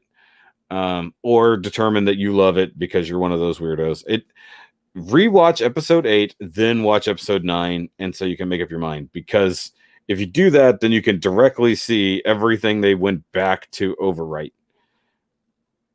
Like that's the problem, is they spent 3/4 of episode 9 undoing what episode 8 did. So yeah, I remember. I heard that basically because they brought Abrams back. Yes, after terrible idea. Because he did Force Awakens. He did Force Awakens. He was not supposed to do the rest of them. He's only going to do the one. Colin Trevorrow was supposed to do episode 9. Whatever reason, it didn't pan out. And like his screenplay has sort of gotten out there. So some people have seen what Trevorrow was going to do. Some things are similar, but a lot of it is very different. He even includes stormtroopers turning on the Empire because of what they were going to do. They said, no, we can't condone this. And you actually get stormtroopers turning on their masters at some point with Finn helping that happen, basically leading a stormtrooper revolt. They sort of do that in Rise of Skywalker, but not nearly in the same way. But my biggest thing, and I said this in the podcast with Tim when he asked me if I could influence nerddom, I'd be like, okay, so my influence on the nerddom would be we're going to go back, we're going to erase episode 9 as it was, and we're going to stick with what episode 8 did and write a real script following it. And not, it's like, okay, so episode 9 did what the first part of 2021 is going to be, just undoing what the previous thing did. I'm speaking politically. It's just going to spend all the time undoing what was done before, instead of just moving on from where you're at. Ships don't know how to go up. Yeah. I mean, there's some good things about 9. There really are. There's some cool stuff they explore, and they answer some questions, but then they also go back on things that episode 8 set up that were really good and actually meant a lot. And then they go, no, we're not doing that. Because Twitter controls everything. Basically, it was the Twitter crowd, the Twitter outrage at episode 8 made them change episode 9. And even the actors. Is that real? That's been confirmed. That's it. Yeah. Because I know. Oh, that's right. Because I think I did hear that Rose, or whatever her name was, was supposed to have a more prominent role, and then they basically backburnered her. They backburnered her. They gave her very little to do. Finn, a lot of what he was supposed to do was kind of trimmed down. And most of the actors have said almost day to day they weren't sure where the story was going to go. So they were actually writing episode 9 as the movie was going. Because that's what happens when you change directors near the end. Now, the funny thing is, that's the opposite of what happened with Solo, kind of. So Solo ended up being more of what happened with Suicide Squad. But Solo was the most expensive Star Wars movie ever, because they did it twice. They did it twice. Not to say that the Ron Howard redos were bad, but we'll never know. We'll never. It's like, that's one of those ones where we won't ever see the movie that was filmed first. Because apparently they made that movie. They made Solo essentially, and then said, "Okay, we can't put that out now, so we're gonna just redo 90% of the movie." So if there was a way to see Solo, the original cut, I think it would be interesting. I mean, we're getting the Snyder cut of Justice League, which I'll tell you right now is already going to be better, because they had to make it a 3-hour miniseries, or I'm sorry, a 3-part miniseries, just to make that movie work. They had to make it 3 movies. From what I've been told about or 6-part, my bad. It's not that it's hard to make it better, because there's. You've never seen Justice League either? Dude. Yeah. I mean, I'm not much of a DC person to begin with. And then everything I've been hearing about their cinematic universe, with the exception of like Aquaman and Wonder Woman, was that it's not that great. Yep, pretty much. That's almost exactly right. Yep. That we have not to come back to redo. We had a very long argument that went on for hours about something that happened in Justice League that was physically stupid because they changed it in Aquaman. And that's where the Atlanteans talk underwater, but they need to make an air bubble to speak.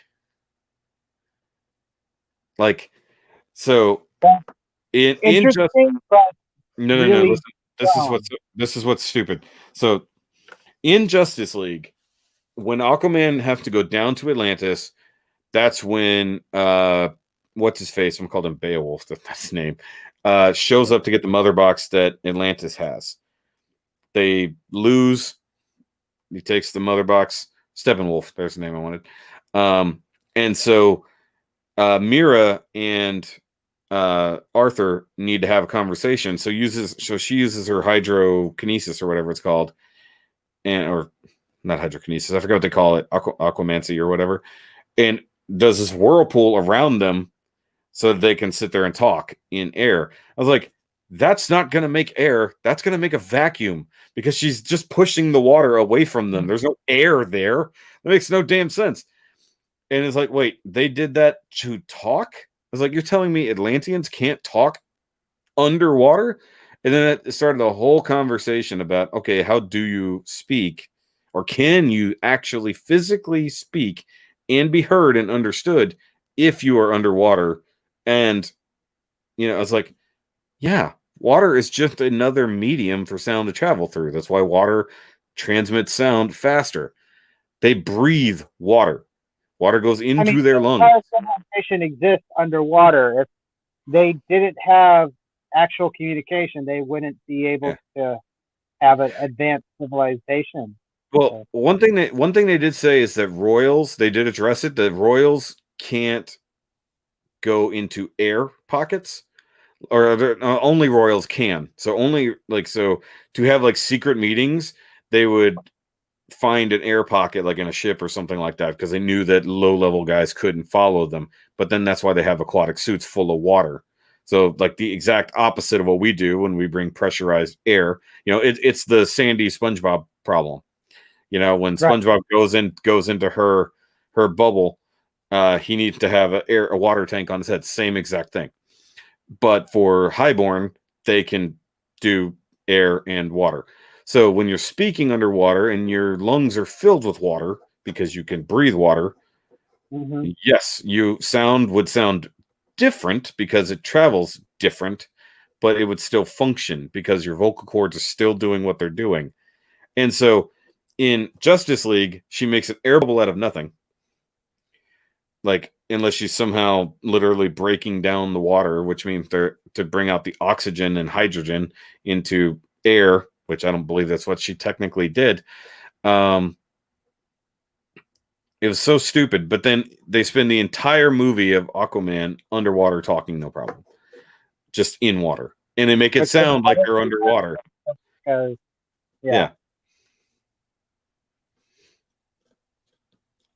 Yeah, exactly. So it was just stupid, and we had a very long argument about it. We were supposed to have another follow-up conversation once Aquaman came out, and they fixed that. I was like, "That's right." But no, Aquaman was good. But back to Mandalorian. We got way off topic on that one, but it's fine. So with all of the Star Wars spin-offs that are coming from either other movies or directly from Mando, so we're getting an Ahsoka series that is based off of what happened in The Mandalorian, in theory. It's supposed to pick up from here and continue. Yeah, so it's going to pick up from here and continue forward. And then, other things that are happening before Rogue One. We've got stuff that is happening back in the High Republic days. So there's a series called The Acolyte, which is supposed to deal with not like a cage fighter, but like an arena fighter way back in the era of the High Republic, which is after the Old Republic, but before the New Republic. Or High Republic is before the one that we knew of.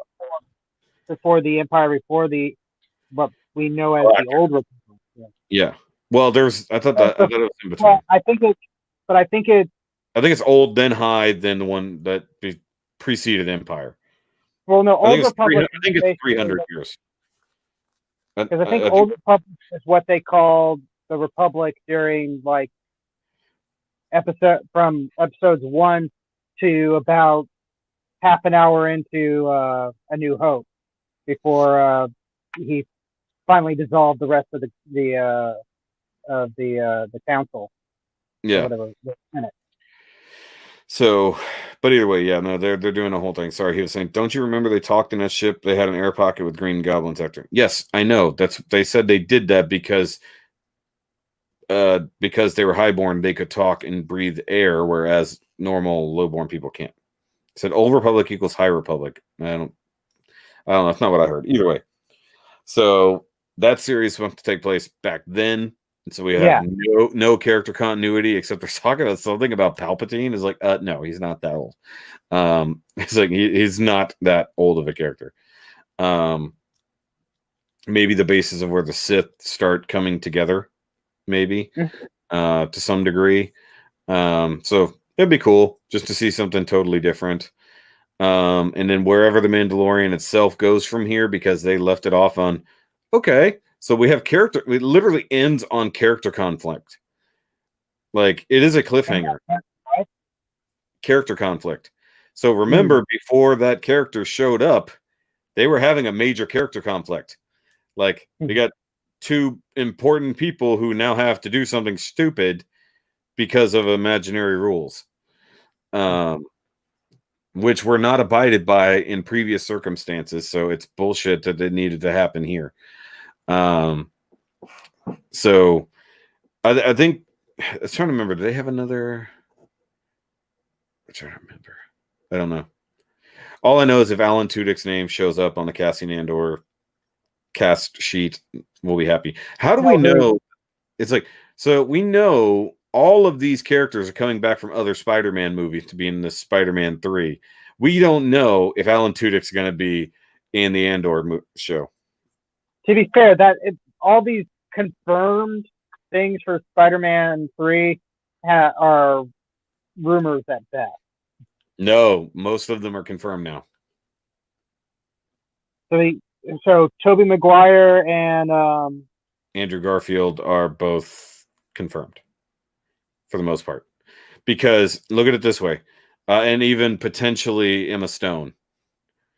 So what it's starting to look like is that our Spider-Man is going to be hopping through events in the other Spider universes for whatever reason. So that's why Doctor Strange is here. That's why we have Multiverse of Madness, so that we can now open up the Spider-Verse, and our Peter is going to be universe hopping. That's why we get Doc Ock from that Spider-Man 2. So we know he's been on set. Alfred Molina has been on set to do things. We know that, so we're going to be hopping to different time periods and different universes for other Spider-Man in Spider-Man 3 somehow. And possibly Venom. I've been hearing stuff about Venom. So speaking of movies I haven't seen yet, I haven't seen the two Spider-Man MCU movies. Have you seen Endgame? I've seen Endgame. I saw that in theaters. No, okay. What makes that? I had a copy of A New Hope, and not A New Hope, because we were talking about Star Wars. Homecoming. Thank you. Okay. The H was Thurman. I had a copy of that borrowed from a friend, sitting on my desk for like a month or two. Yeah. I just never had a chance to actually watch it. Ended up giving it back because I felt bad because he had it was his new copy of the movie. I was like, no, I've held on to this too long. Well, it's clearly seen Infinity War if he's seen Endgame. Yeah. Like he's seen Avengers movies, we'll put it that way. So, I've seen the rest of the MCU with the exception of some of the TV stuff. Okay, so you've seen Infinity War, so you know what happens to Spider-Man. You've seen Endgame, so you know what happens to Spider-Man there. So Homecoming is pre-Infinity War, and Far From Home is post-Endgame. So you have to watch those. Those are both really fantastic movies, by the way. So I mean, way better. I have Venom on DVD, Blu-ray in the house too. So Venom you can skip. I'm just going to be honest with you. Venom you can skip. It was not terrible, but it was not good. It fell into the Iron Man equation, and not in a good way. It was hero develops powers or whatever, and then the villain he has to worry about has his exact same power set. So you end up fighting a bigger evil version of yourself, and that's literally what it came down to. And the way it wrapped up was stupid. But I think that the second movie is going to be worse because of the character they.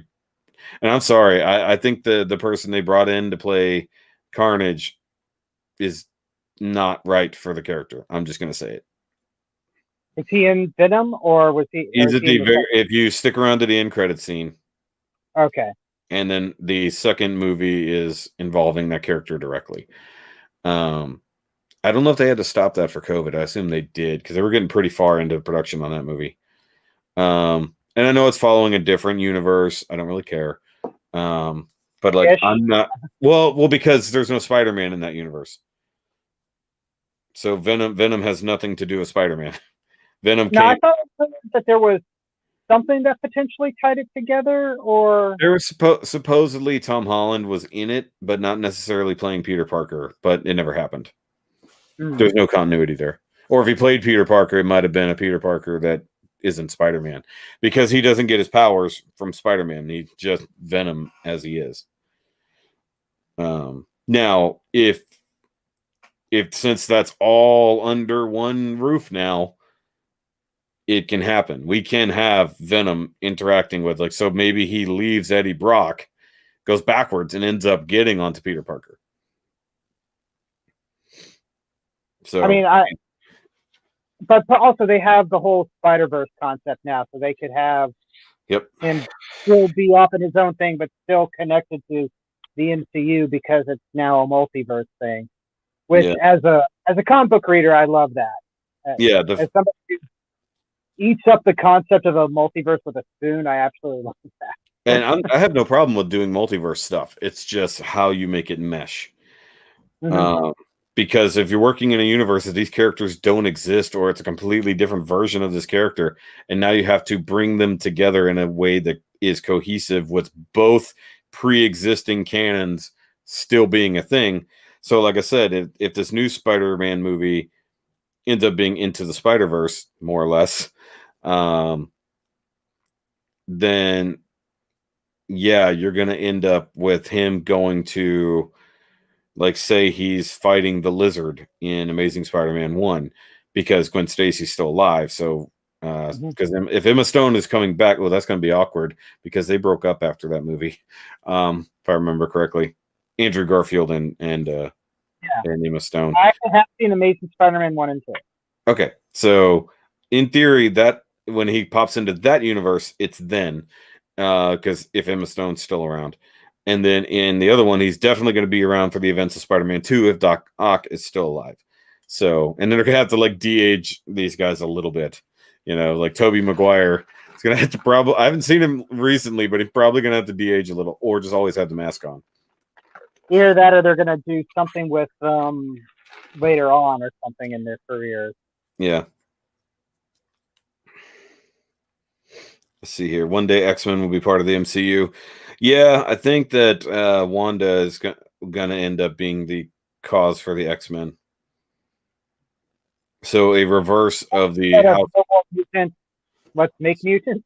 Yeah, so basically the inverse of the ending of House of M. So at the end of WandaVision, she was doing House of M in a way with WandaVision. Yeah, so WandaVision doing a lot of that. So if mutants don't exist, but enhanced people do, if they continue on that storyline. So they sort of abandoned that because Agents of S.H.I.E.L.D. supposedly is on a parallel world. So Agents of S.H.I.E.L.D. covered the whole thing about enhanced people, Inhumans, and all that stuff. And then once Inhumans got ditched, you know, we sort of just kind of pushed that off to the side there. Just forget we did that. It's what they're going for. But then you've got Wanda and Pietro, who may or may not have had abilities that were awakened by the Mind Stone. Not necessarily they were mutated, but exposure to cosmic powers. But how the Fantastic Four are going to be brought in is going to be interesting, whether or not they exist and then get mutated, whether or not they bought the old Avengers Tower, which is possibly hinted at the end of Spider-Man Home or Far From Home. So it's possible that they moved into there, and then, like, when their movie takes up, that's when we find out they're in the MCU, and so they'll get their cosmic powers. In theory, the X-Men might currently exist, just have no powers yet, or they're going to be brought in from another world, like maybe one of these alternate realities that Wanda's going through, something like that, because we might even get Mephisto in WandaVision. In theory, we'll get Mephisto. So we'll go with that whole storyline. Wait, did we see Mephisto and Doctor Strange, or who was? No, that was Dormammu. Okay. Yeah. The other Satan analog then. The other big fiery guy. So it could be interesting. I think the Loki show is going to be also interesting because that's dealing with time travel.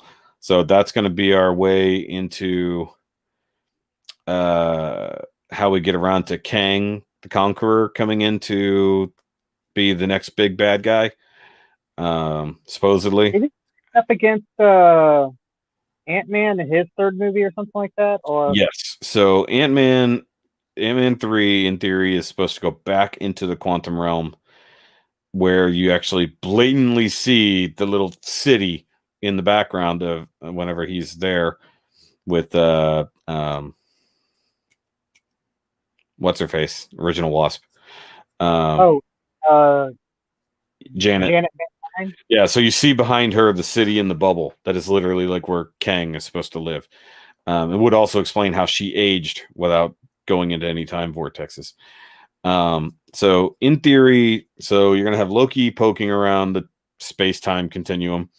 You're going to have that interacting with the Thor mythology that perhaps where he's bouncing through time, because we actually see Heimdall, yoink him out of the air after pretending to be DB Cooper.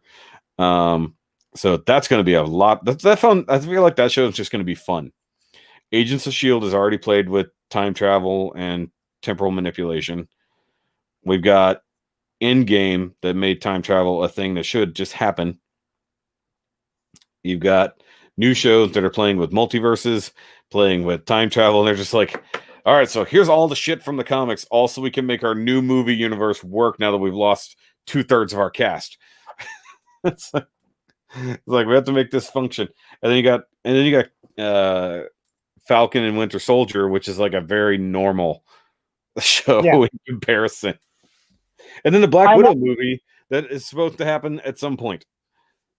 And I imagine this phase, because they've been doing the phases for the MCU, is going to be kind of a make or break for the MCU as we know it. Basically, yeah. I have faith that they'll make it, that everything will be fine, because they've done a pretty darn good job so far.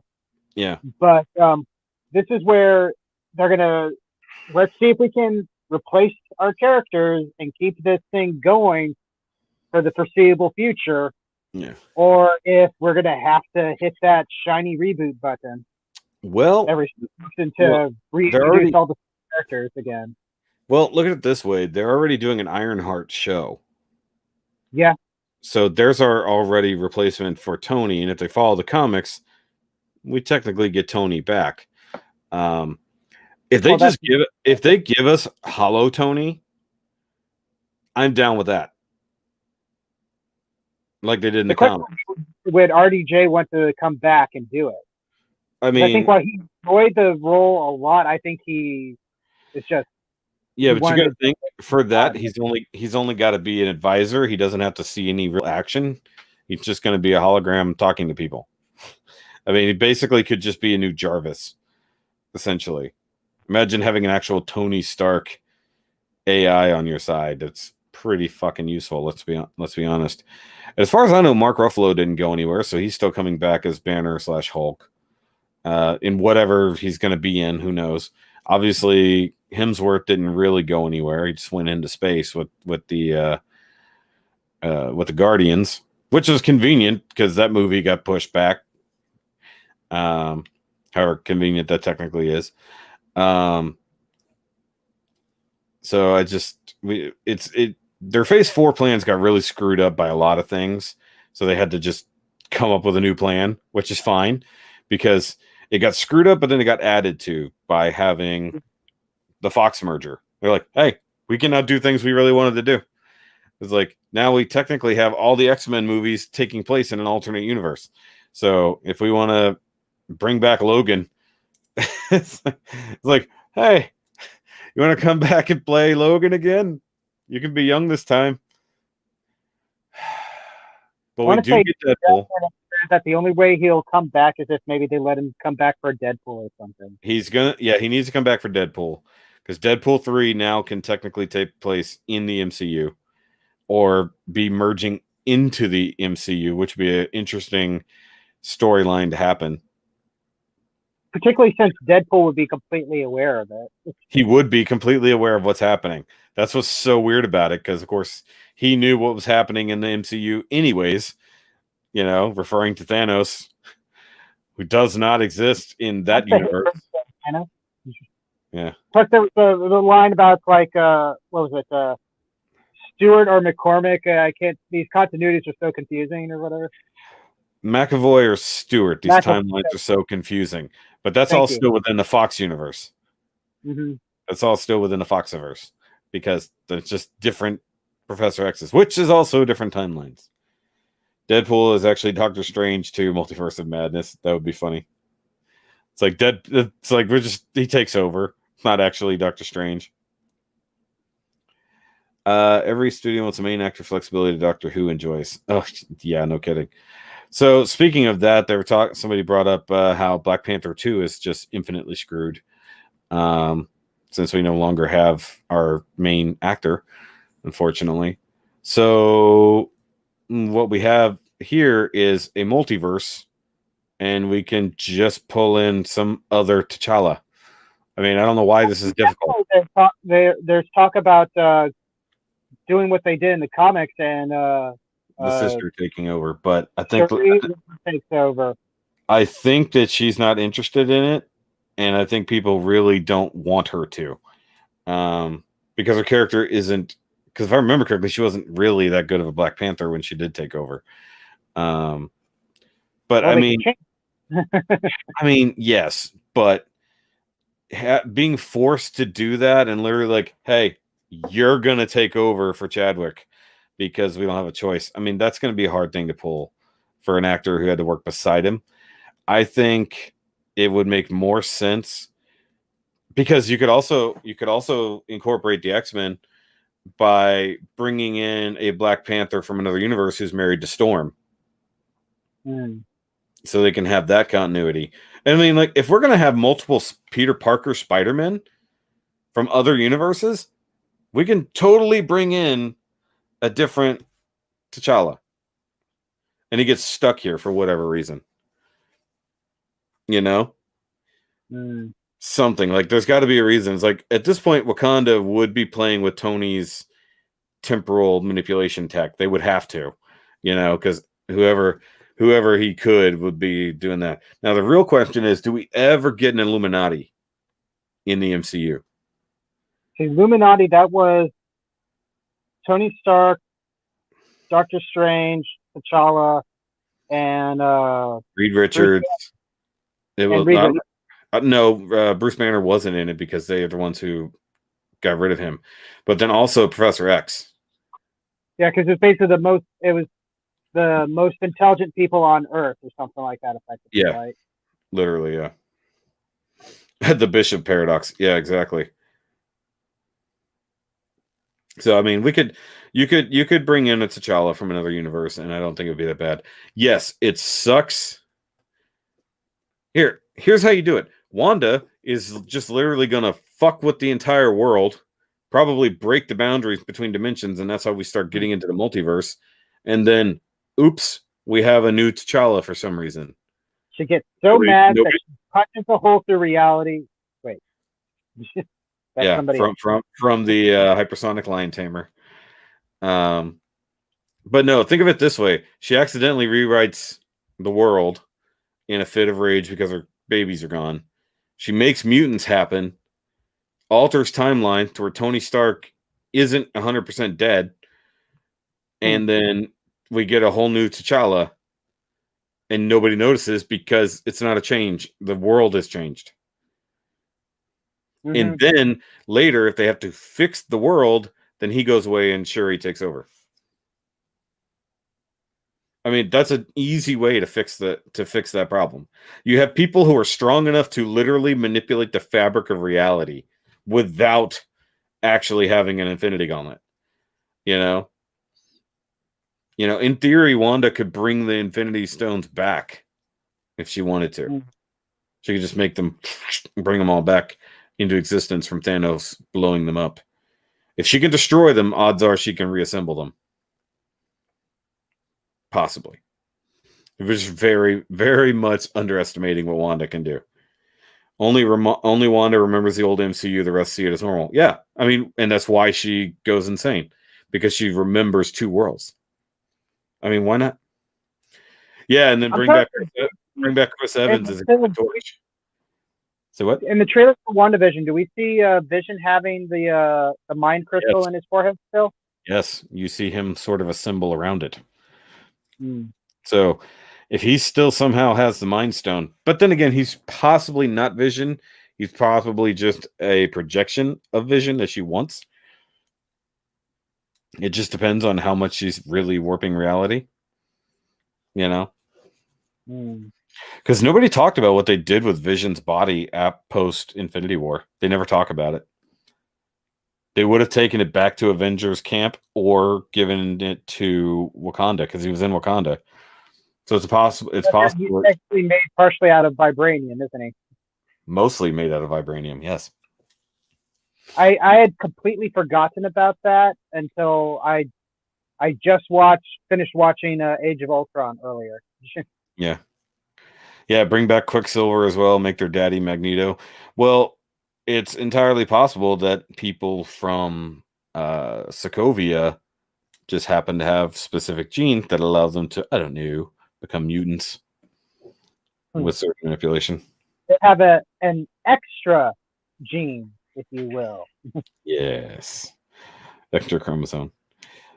In a good way, I guess. Scrap it for parts.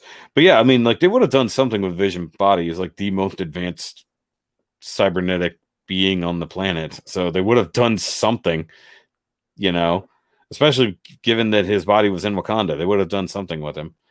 So, you know, don't put it past them to not make it happen.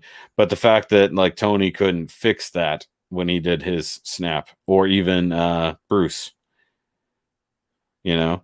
Well, because even Tony said, hey, only bring back people from the snap. Don't change anything else. I'm like, screw that. I'm bringing back Vision too. You know, that's what I would have done. You know, he's an incredibly powerful ally. Let's bring him back while we're at it. You know? Interesting take. WandaVision, seeing the universe how she wants to. Yeah. I mean, so it's WandaVision as in Wanda and Vision. It's WandaVision as in like a television show. It's WandaVision as its reality being warped to her imagination for whatever reason. But we don't know who's holding her there. We know that it's some type of dimensional field being tied into TV for whatever reason. And for what manipulation, we don't know, but we do see her twins happen. Are we assuming that she's being held there? Yes. I was always just thinking something that it was her doing. No. She's being held there because you get that in the new trailer where somebody from outside is trying to contact her and they can barely get through. And at the same time, that's when Monica Rambeau shows up and she's like, well, who are you? And she's like, I don't know. She's from outside. She manages to get in, and then when Wanda figures out that she doesn't belong there, she ejects her. Okay, and that's why I think Wanda created this universal bubble. Maybe, but it wouldn't make. I think that she's being trapped there along with all the people, either by Agatha and Mephisto, for the purposes of the children to be born, or he's trying to manipulate her to a specific purpose with her powers, or because Agatha's in the comics, she's a witch from that time period that worked with Mephisto to manipulate Wanda in that story. So that's what's her face. So in the series, it's her like neighbor, her like nosy friend neighbor. Oh, okay. Yeah, so she's actually dressed as a witch when Vision wakes her up. And she's like, you're dead. It's like, are we dead? That's a great line, actually. It's like, wait, are we dead? It's like, no, why? Because you are. So, like, for somebody who's helping manipulate this reality to wonder how the hell Vision got there, and it's a modern day thing, we'll see what happens. So, I don't know. I think there's a lot of mystery about it, and it's good. But the fact that all of these TV shows are coming out before Black Widow, it's like we couldn't get Black Widow because whatever happens in that movie changes enough about the series after it that we couldn't let it come out yet. Well, I think it was supposed to come out this year, and then It was COVID back in happened. the summer. Black Widow was supposed to be out in the summer, and then they were Yeah, going to 'cause, push like, it to Marvel Legends figures November. for it came out and everything. Yeah, so it was supposed to come out in December, and then they're like, you know what? December and January is where movies go to die that aren't Star Wars. So they just said, screw it, we're pushing it to summer of 2021. And it's like, nobody cares about this movie anymore. Just release it. It's like, if it's holding up your entire lineup, and the thing is, it's a story told in the past. It's between Civil War and Infinity War. It's like, so whatever happens in that movie is so important that you couldn't show it to us because your entire timeline got screwed up by COVID? That's weird. Like, that's really weird that a story told in the past. I mean, we know that they like to interlock things pretty tightly. I mean, there was like in Agents, this is ages ago now, but in Agents of S.H.I.E.L.D., they had a lot of stuff tied up for Winter Soldier and the events that happened there.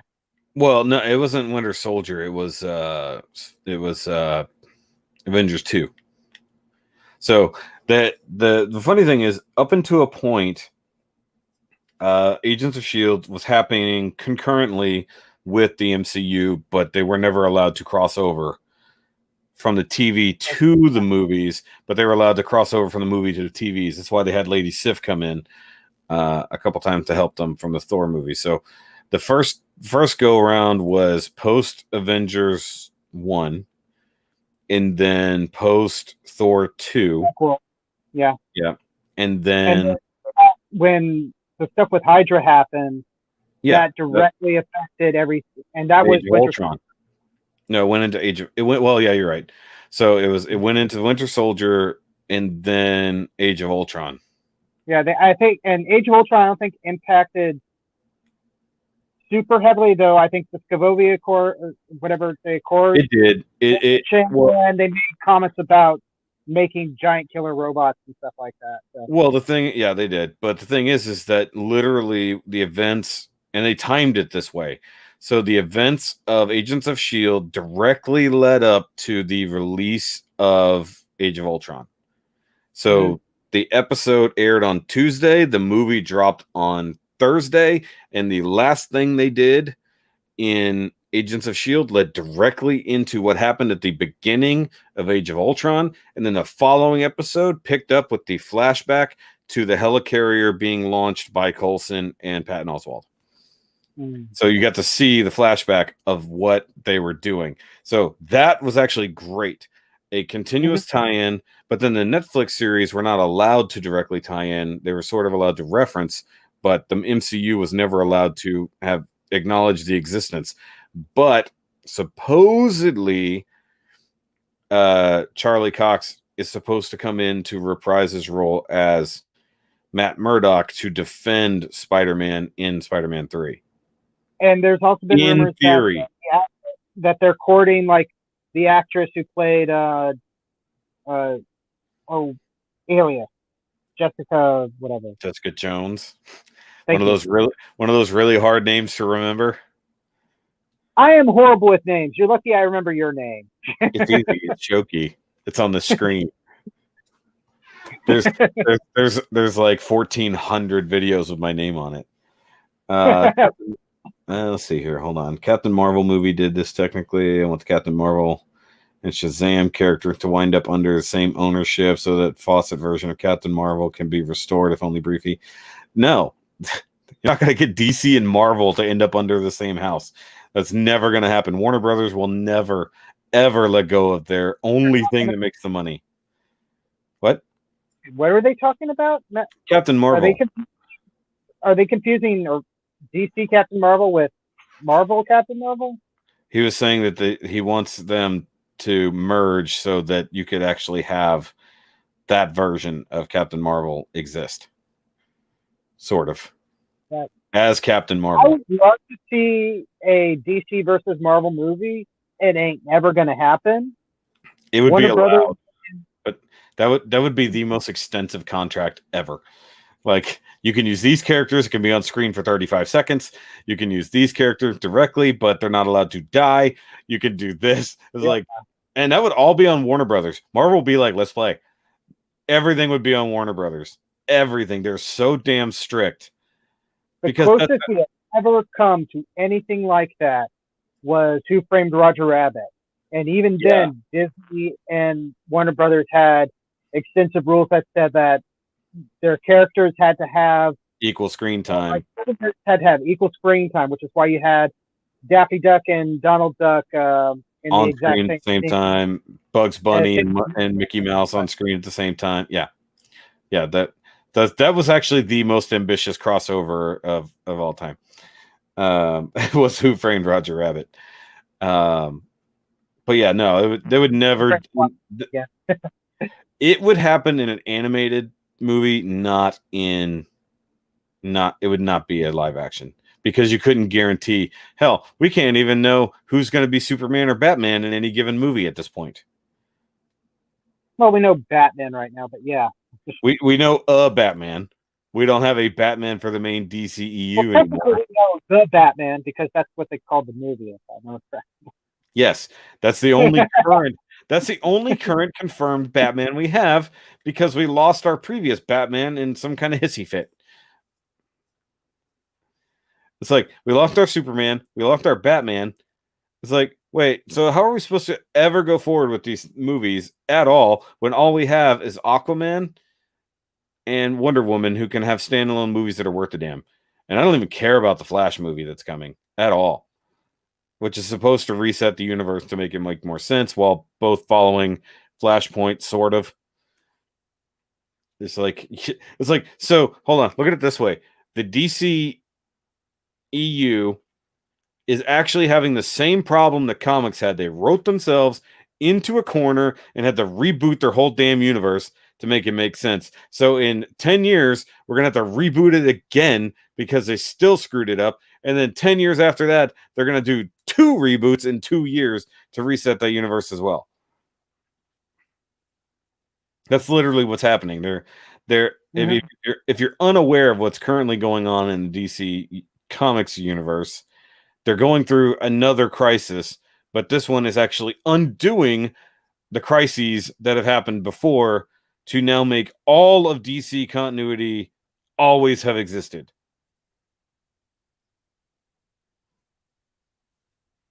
And they're just going to say, fuck it. That is literally what they did. They literally hit the fuck it button. They're like, we have screwed this up so bad, we're not just resetting it, we're making it all count.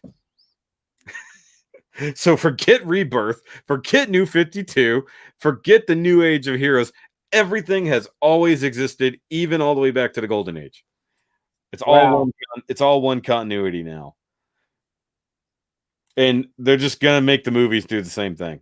And they're going to use the Flash movie to go, oh, it's all reset. And now we have this new universe. We have this Batman. We have this Joker. We've got this Aquaman. It's the same, but he's different. DC is working on... Actually, DC is reducing their comics, if I remember correctly. Was it DC? Yeah. DC's cutting like 20 titles. Yeah, I heard that. I remember reading that there was like a massive culling of titles, and I think personnel as well from the comic, which doesn't bode well. Yeah. Well, I think they're definitely going to get rid of the ones that don't sell worth a damn. Let's just be honest. That's what they're doing. They're getting rid of the ones that don't sell. They're getting rid of one character, tripling it up on Green Lanterns. We can cut that back. Suicide Squad, we can kill off most of them. It's like, that's what they do. They die. But see, here's the thing about where death metal is going. They have to fix. So not only did they just, for spoilers of the comics of what's going on, they restored. So almost what happened when New 52 happened and Rebirth happened, where classic Superman and New 52 Superman merged to make a Superman who's sort of both. Now they're making it that everything definitely happened. Every crisis never happened. So the crisis that rebooted the universe never happened. So it's still one continuity. And every character remembers everything that has ever happened to them. So that's going to be crazy for Batman alone. It's like, but they have to undo what has happened in death metal, because the characters are all super twisted and broken by what the Darkest Night did to the universe. So they have to fix the universe as it is, undo this crisis, and basically reboot the universe back to how it was before this happened, but make all continuity exist. So talk about writing yourself into an impossible corner. My head hurts just thinking about this. It should. It should absolutely hurt, because it's not that they're saying like the multiverse or the DC multiverse still sort of exists, whatever's left of it at this point. So you have currently in a weird situation where you have our Superman, the main timeline Superman, has been corrupted by Darkseid. So he's like an apocalypse kind of version of Superman. So he sort of has the powers of Darkseid and Superman. And you also have Superboy Prime, who has come back to help. So that's how. He needs her help. Huh? Well, Superboy Prime is the one who, like, his very universe. He was because isn't also his thing that he's technically from our universe? He's from Earth 2, or you mean the real universe? Yeah, because he's Superman, but he's not Superman. He's a Superman with synthetic powers. From the Golden Age or whatever, because that was his comics, and everything was better back then. And yeah, that's about right. Or Geo. Yeah, that's literally like Geo. All common writers have existed in the same timeline. But yeah, no, the idea that they had to bring back Superboy Prime, well, bringing him back is a twisted term, given what happened in this series. It gets super complicated because it's complicated. When they started introducing crisis energy and anti-crisis energy, it started getting real complicated. When you start bringing in energy thing, crisis, huh? Really? They actually started calling something crisis in the universe. Crisis energy. So crisis energy feeds power into the creator gods. So the things that actually can create or destroy multiverses can function off of crisis energy. That's kind of hilarious. And crisis energy comes from the things that happen that are basically causing the universe to break down. You know, so the epic crises that have happened, if those things continue to happen, they continue to make crisis energy. So what you're saying is that they are making their own problem. Literally. But because the Dark Multiverse... That's almost meta, but I don't think they mean it to be. No, it's actually very meta, because at some point it starts taking over from the point of view of the readers and the frustrated writers who were stuck writing stories that they hated to end up in a series where they're like, fuck, they just want to smash it and throw it away. they're literally, it's a meta commentary. They go so meta on the commentary that they invented a new character that comes from outside of the multiverse. He comes from the Omniverse. I think it's the Omniverse, which That's is the multiverse that exists beyond the DC multiverse, if I remember correctly. The Omniverse can see everything that has ever happened. Essentially, the Omniverse is almost us. It's one step down from us looking at the comics. Now, I forgot what the guy's name is, but his job is to come in and record the last moments of a universe that is ending due to a crisis. So he comes into our universe and goes, he actually has a book, and he's like, this universe, with everything that has happened, this universe should not be collapsing in on itself. So he starts investigating. He wants to know why. So he grabs like Lex Luthor. I think he grabs Lobo. He grabs Brainiac 5 or whoever he is. Because he's the only one. So he starts going around whoever has the most knowledge. He restores Metron to life. So Metron died in like Infinite Crisis. He goes to the moon, resurrects Metron, updates him on what has happened in the universe since he died, so that he's the only person who's chronologically kept up with everything that has ever happened. So he wants to know what happened. Why is this universe dying? You know, and then of course you see that you got one creator god and then the Darkest Night fighting it out, just trying to destroy everything. And you're just like, well, I mean, I'm here to do this. Well, can't you stop it? I could. Are you gonna? Not really. I mean, I'm here to just write down what's happening.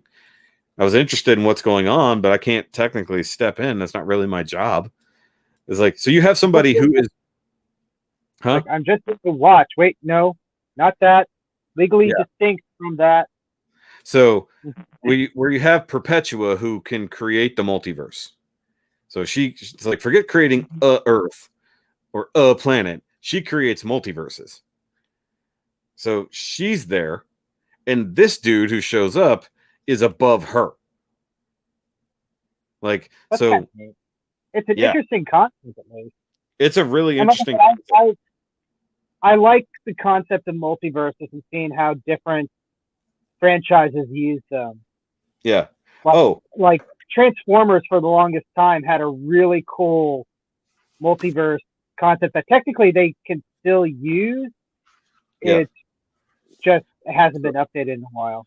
So this guy right here, so he's almost like a DC version of the Watcher. Okay. His name is Tempest Fuginaut. And he exists outside of time.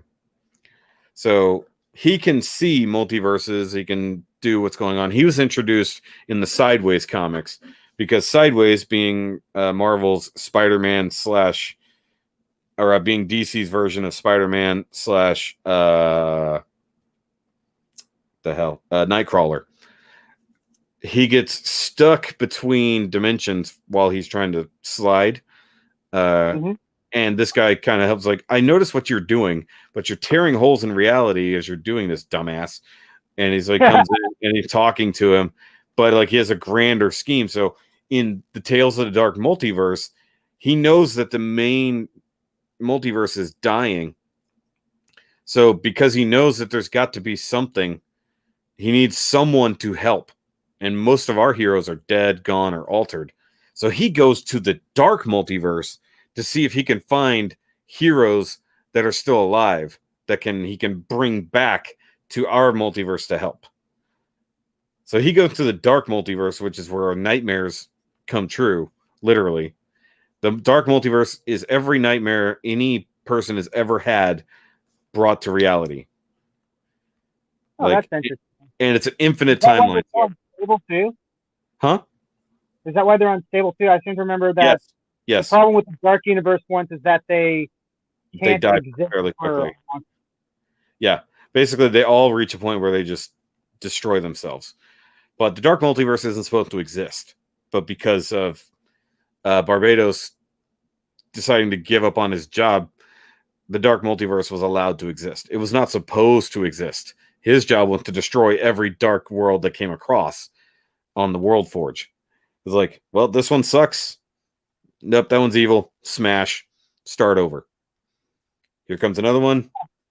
Is it good? Pass it on. So this is a bad one. Destroy it. And he said, fuck that. And he abandoned the World Forge. So now all of these dark worlds were just allowed to exist. And that's how everything from Dark Knight's Metal till now has happened. Interesting. Yeah. So, and then you've got this guy who's literally trying to save our universe, who's so desperate to find anybody to come and help. He goes to the Dark Multiverse, starts scanning worlds, looking for someone who can help. And he keeps finding hopeless situation after hopeless situation. And so he keeps going to these big events, Death of Superman, Nightfall, other ones like that, to see if he can find somebody who can be powerful enough to come and help. Sound too edgy for me. That's funny. Wait. Maybe some fictitious entity from DCU is actively attempting to destroy this universe in order to get rid of the publishers in order to completely reboot the world. Yes. So, well, within Marvel, the one above all is basically God. But then above that, there's basically the artist, like whatever that person is called. Within universe. So that's the person that even Deadpool represented by Jack Kirby, right? Yes. And that's the person that I think even Deadpool recognizes the existence of.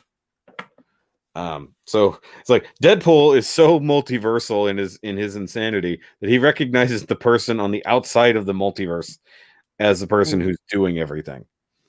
So if you imagine that DC has copied that to some degree, like they have their own version of gods, like God, like real God, and then all the gods above that within this multiverse. You have the galactic level, you have the universal level, then you have the multiversal level, and now we're up to the omniversal level, and then whatever is past that is us. So it's just crazy that the main DC timeline or main DC universe has drawn so much attention from someone outside of all universes that he came in to go, the fuck? It's like, what is happening here? This is like, now whether or not he actually chooses to do anything, we don't know. It was in a one shot that happened. But like I have to wait till all of that is over so they can put it in a book so you can actually follow it all, because it's in too many different books to follow everything that's happening at the end of Death Metal. So it's crazy. And it's kind of makes me think of like in the Transformers multiverse, there's Nexus, which is like Universe 000 or something.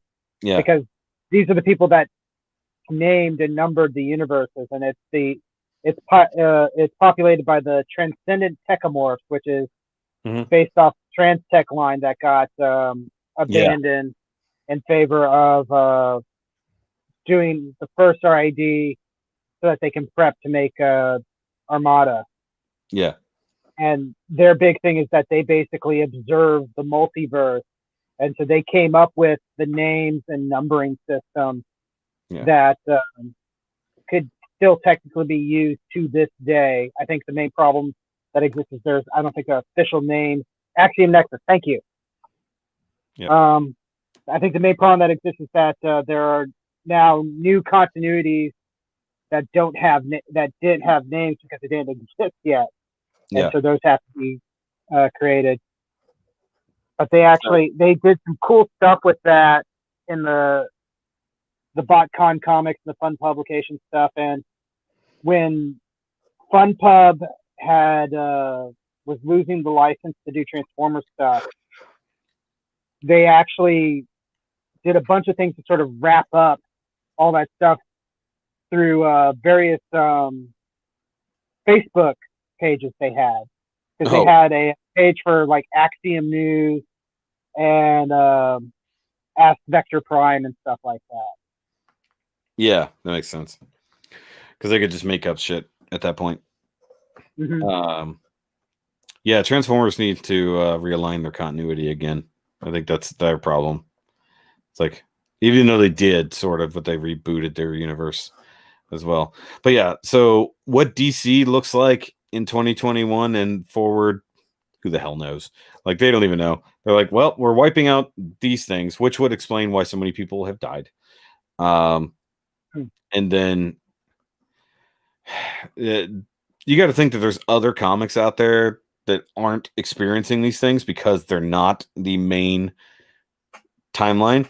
But what would be interesting, and actually could be the reason, because they have wiped out every other world in the multiverse. So to get to this point.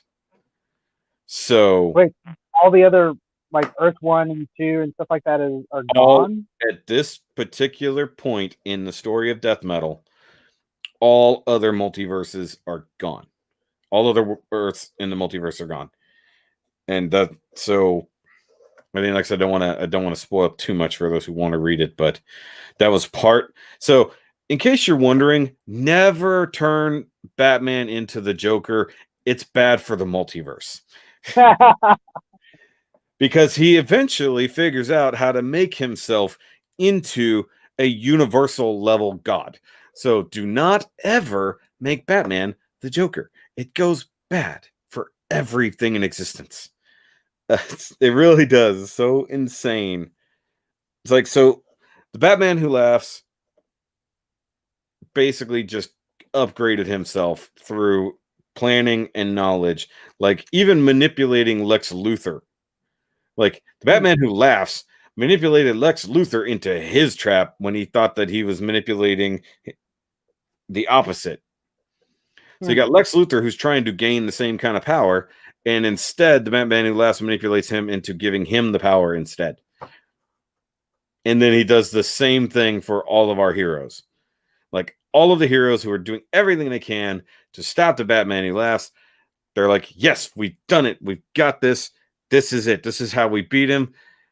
And then he goes, hey, thanks for that. And then he walks away, and they're just like, really? And it's like at this point, yes, do not do this to Bruce Wayne. He will end everyone. Like, imagine Tower of Babel. But except it's the multiverse instead of every single. Yeah. It's like, yeah. And that's with a Batman who has morals. Yeah. It's like, he was only doing that because he was trying to make as a just in case emergency. I don't think I'm going to need these, but I really do need to have an idea. Yeah. And like he always said to them, if you don't have it's like, if you guys don't have plans for what happens to me, then I don't want to be a part of this group. And look what happens when they don't have a plan. It's like, literally, he proved that what happened at the end of the Tower of Babel in Dark Knight's Metal and so on and so forth. It's like, well, you guys like all the technically you could say that about all the metal Batman. Yeah. Because all of them are basically versions of Batman that went crazy, went evil. And that's only the 5 or the 6 or 7 of them that they focused on. There's so many more. Like, that's the thing, is like, the Dark Multiverse probably outnumbers the positive multiverse. Because every terrible dream that everyone has ever had about what happens to your heroes. Like, okay, so beyond Batman Who Laughs and then the other Dark Knights, one of the worst, most evil characters is the Robin King. Have you heard of the Robin King? That's like is that the Robin that, like, the lead Robin for Batman That Laughs? No. That's in his those are called Groblins, apparently. No, the Robin King is a version of Bruce Wayne who killed his parents instead of being the one who was left instead. he actually went mad. Like he was really disturbed, and instead he killed his parents. And so, like, as he started doing, like, he killed his parents and then using the money, got rich, and then started like his Batman kind of training. And then he was just evil and demented after that. So instead of becoming a Batman, though, he made himself into a Robin. Huh. So, like, and then he became the Robin King, and that's like the new like number 2 for the Batman Who Laughs, because he's like, oh hey, I found a new friend that's even better than the ones I had before. And he is demented. Like, he is severely demented, and he killed most of the superheroes on his world. Well, I guess most of them do, anyways.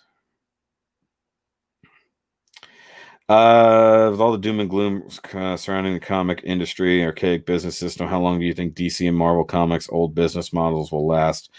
I don't know how anybody's business models will last if things don't change. In general, DC is doing everything they can to save money from their comic division while throwing out millions at their movie division and hoping it sticks.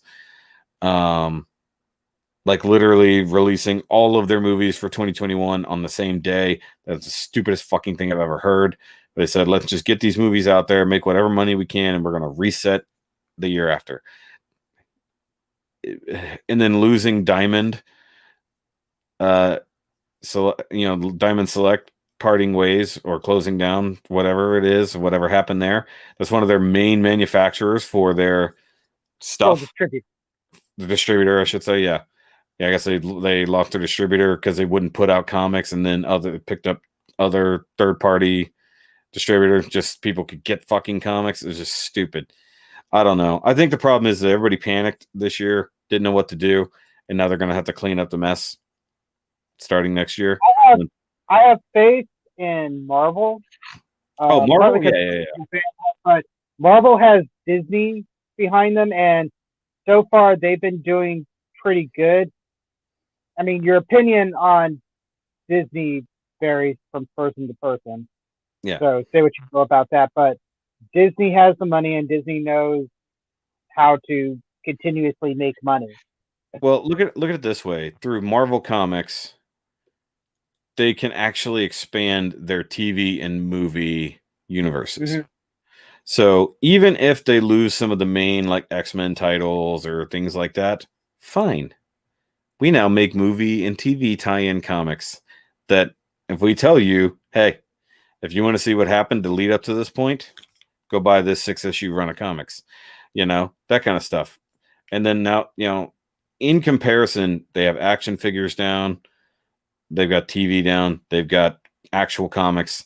I mean, Marvel's, the only thing that's going to happen there is whether or not they keep doing paper books. I think they will, but they'll probably minimize. A lot of things going to, a lot of collectors want the actual paper in hand. And the other thing to think about is that over the last few years, being indie comics and basically independently done comics and stories and stuff like that have actually had kind of a boom in comparison. No pun intended.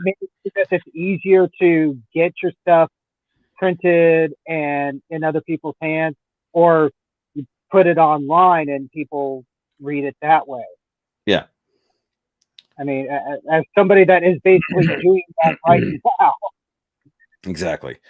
But you mentioned I have a web comic that's distributed on 1, 2, 3 platforms right now. Yeah. So when's the toy line coming? I would love for there to be some, like, major official merch for my comic. Yeah, that could happen one day. I need to learn how to do 3D modeling and actually make some of my own stuff. That would be awesome. It's not that hard. But, like, I'm more interested in what's going to happen with the future of Power Rangers than I am with the future of Marvel and DC, because them potentially abandoning live action series here and going on with animated series, that's different. That's a big change. The main Like, thing I don't see with Power Rangers is everybody keeps on saying that they're parting ways with Toei, and yeah, that's impossible. Because if they part ways with Toei, they part ways with Mighty Morphin. Toei, they're not. They're if they part ways with Toei, they're not going to have the license for Ranger or any of that stuff. And Mighty Morphin is a big nostalgia cash cow. I think So it's going to come down to whether or not they own their own continuity versus the Sentai. And that's going to come down to contracts. That's going to come down to how they part ways. Because if they can get it to where, like, fine, we won't use anything of your continuity, we won't use anything of your footage or your character names. you're still using the likeness though of the But Ranger. But here's the thing: they're using their characters. They're going by the names they gave them. They're going by the continuity they created with those characters.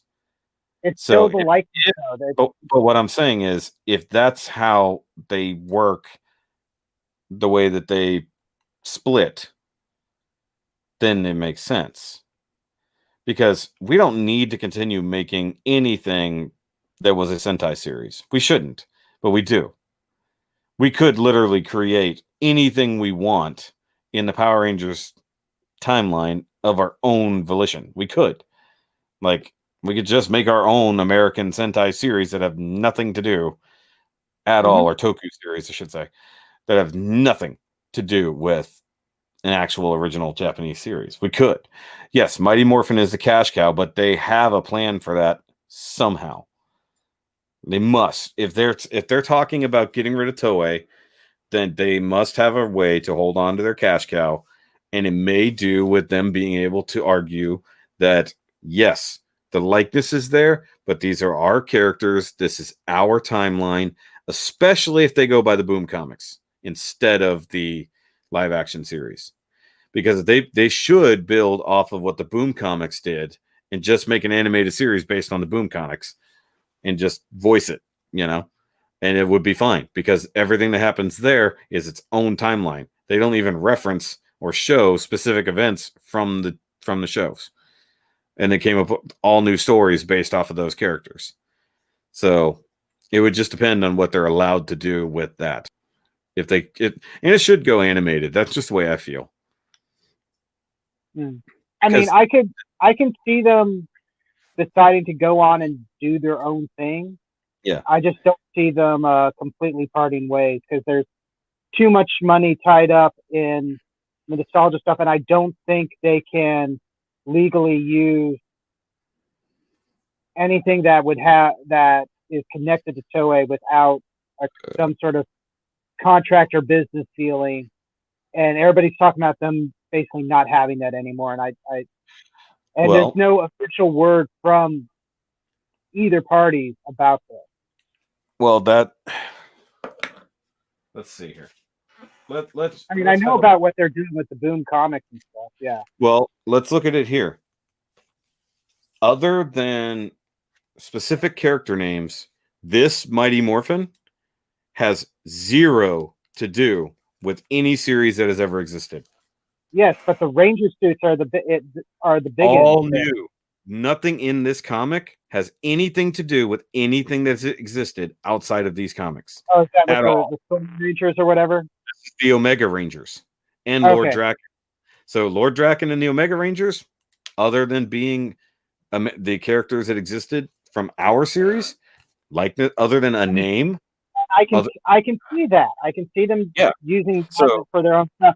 But if they want to keep making the Lightning Collection figures, because Hasbro is the company that owns Power Rangers now. If they want to keep making their nostalgia grabs, what I wanted have to have Toei. What I was getting at is what I wanted to see, because if that had anything to do with it, there would be a Toei logo somewhere in this comic, in the credits, and there is not. Probably see well, I mean, there's not a Toei logo in. I'm just saying. Something that says under licensed by Toei.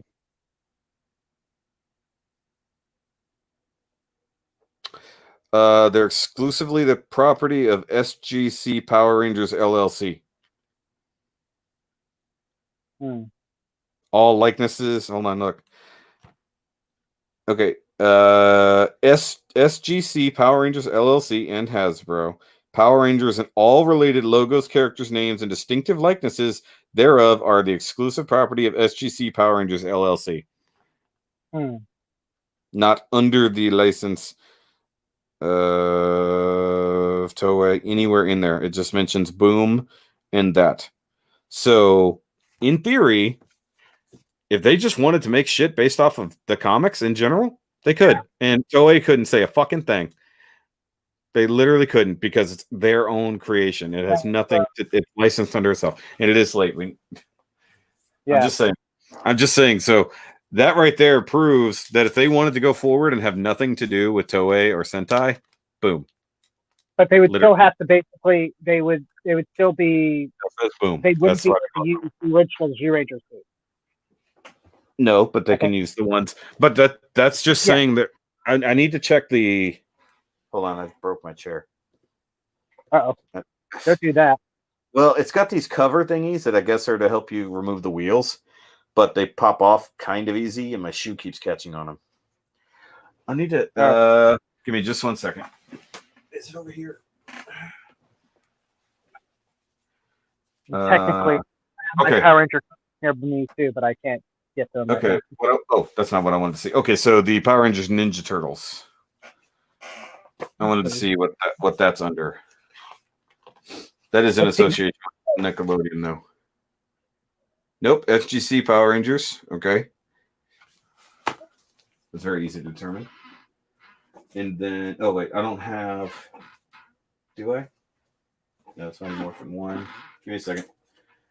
We'll go in just a second. I got to find it. This. Okay. So this is the last one under the old system, number 55.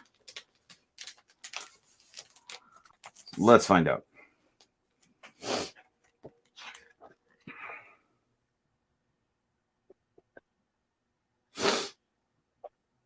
Nope. All Boom. So that would also come. Okay, so at that point, we'd have to look and see Go-Go. I'll have to dig out my Go-Go Power Rangers because that's the other series that went away.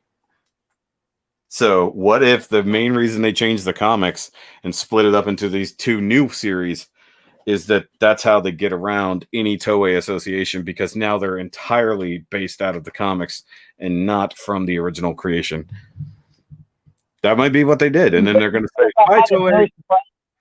If this is the case, I find it very surprising because that feels like Toei leaving money on the table there. Yeah, but Toei doesn't have anything to do with these stories. Like they're not making a dime out of it because it was all Boom. But if they abandon the original stuff that happened from the Go-Go Power Rangers, which is very tied into original Power Rangers series, but everything on the other side, Mighty Morphin side, was all new stories, all new continuity, all new characters, all new stuff being done within that universe. And then when they rewrote the universe, they got rid of this section, and now everything is under the new title, which means they can literally do whatever they want, which is how we may or may not get the Ninja Turtle crossover figures in the future, which I'm really hoping for. I mean, I'm interested to see what happens after, what are they calling it? The next series, Dino. The one based Dino Fury, yeah. Yeah, the one based off Ryu Soldier. I'm curious to see what happens after that, because, I mean, like you said, there's a lot of noise about things changing. Yeah, so if that's what things change, because it would be interesting, because if a live action series, if they made it on their own without using any Japanese footage, and we're basing it off of these, because you can't, because if they make it on their own, that is totally theirs, and I do not disagree with that at all. And it'll be interesting to see what they do, because I have always said that Power Rangers has been at its best when they're doing their own thing. Yeah, they use the basis of what came, but do their own thing instead of following it strictly. Like in And invent. space, Lightspeed Rescue, or not Lightspeed Rescue, Lost Galaxy, RPM, Yeah. series that have little to nothing to do with their Sentai counterparts are Yeah. consideredly story-wise some of the best stuff that they've put out. Yeah. And then you have like Samurai, which tries to follow beat for beat and fails freaking horribly at it. Yeah. Bad writing, bad directing. Of course, Bad then you acting. also have Mega Force, which is just awful all around, and that was trying to do its own thing too. So Yeah, well, you couldn't really make that series work over here in the same way. They had to change it, and that was bad. It's like them being forced to change something because it doesn't flow with what happened in the Sentai ruins it. If they can go at the basis of it and make something cool, good. Especially Super Mega Force, which was an embarrassment. All right, I'm slowly turning off the lights so we can go. It's fine, but I think that might be the future of Power Rangers stuff, is basing it directly out of the Boom comics, even if they do it as a series, because that may have freed them from all rights from Toei crap, and they can just do whatever they want, and it'll be awesome. That's what I hope they do. So the Mandalorian's great. The toys and stuff. Hey, the toys still work too, because the toys are being based out of the comics. Mm-hmm. So they can literally, so all of the action, we can do an entire run and just go, yeah, that's from the Boom comics. What's the difference realistically? I mean, they're doing the American actors, and they're doing characters that are exclusively from the comics. So it's like, sorry, you don't actually have rights to this. We do.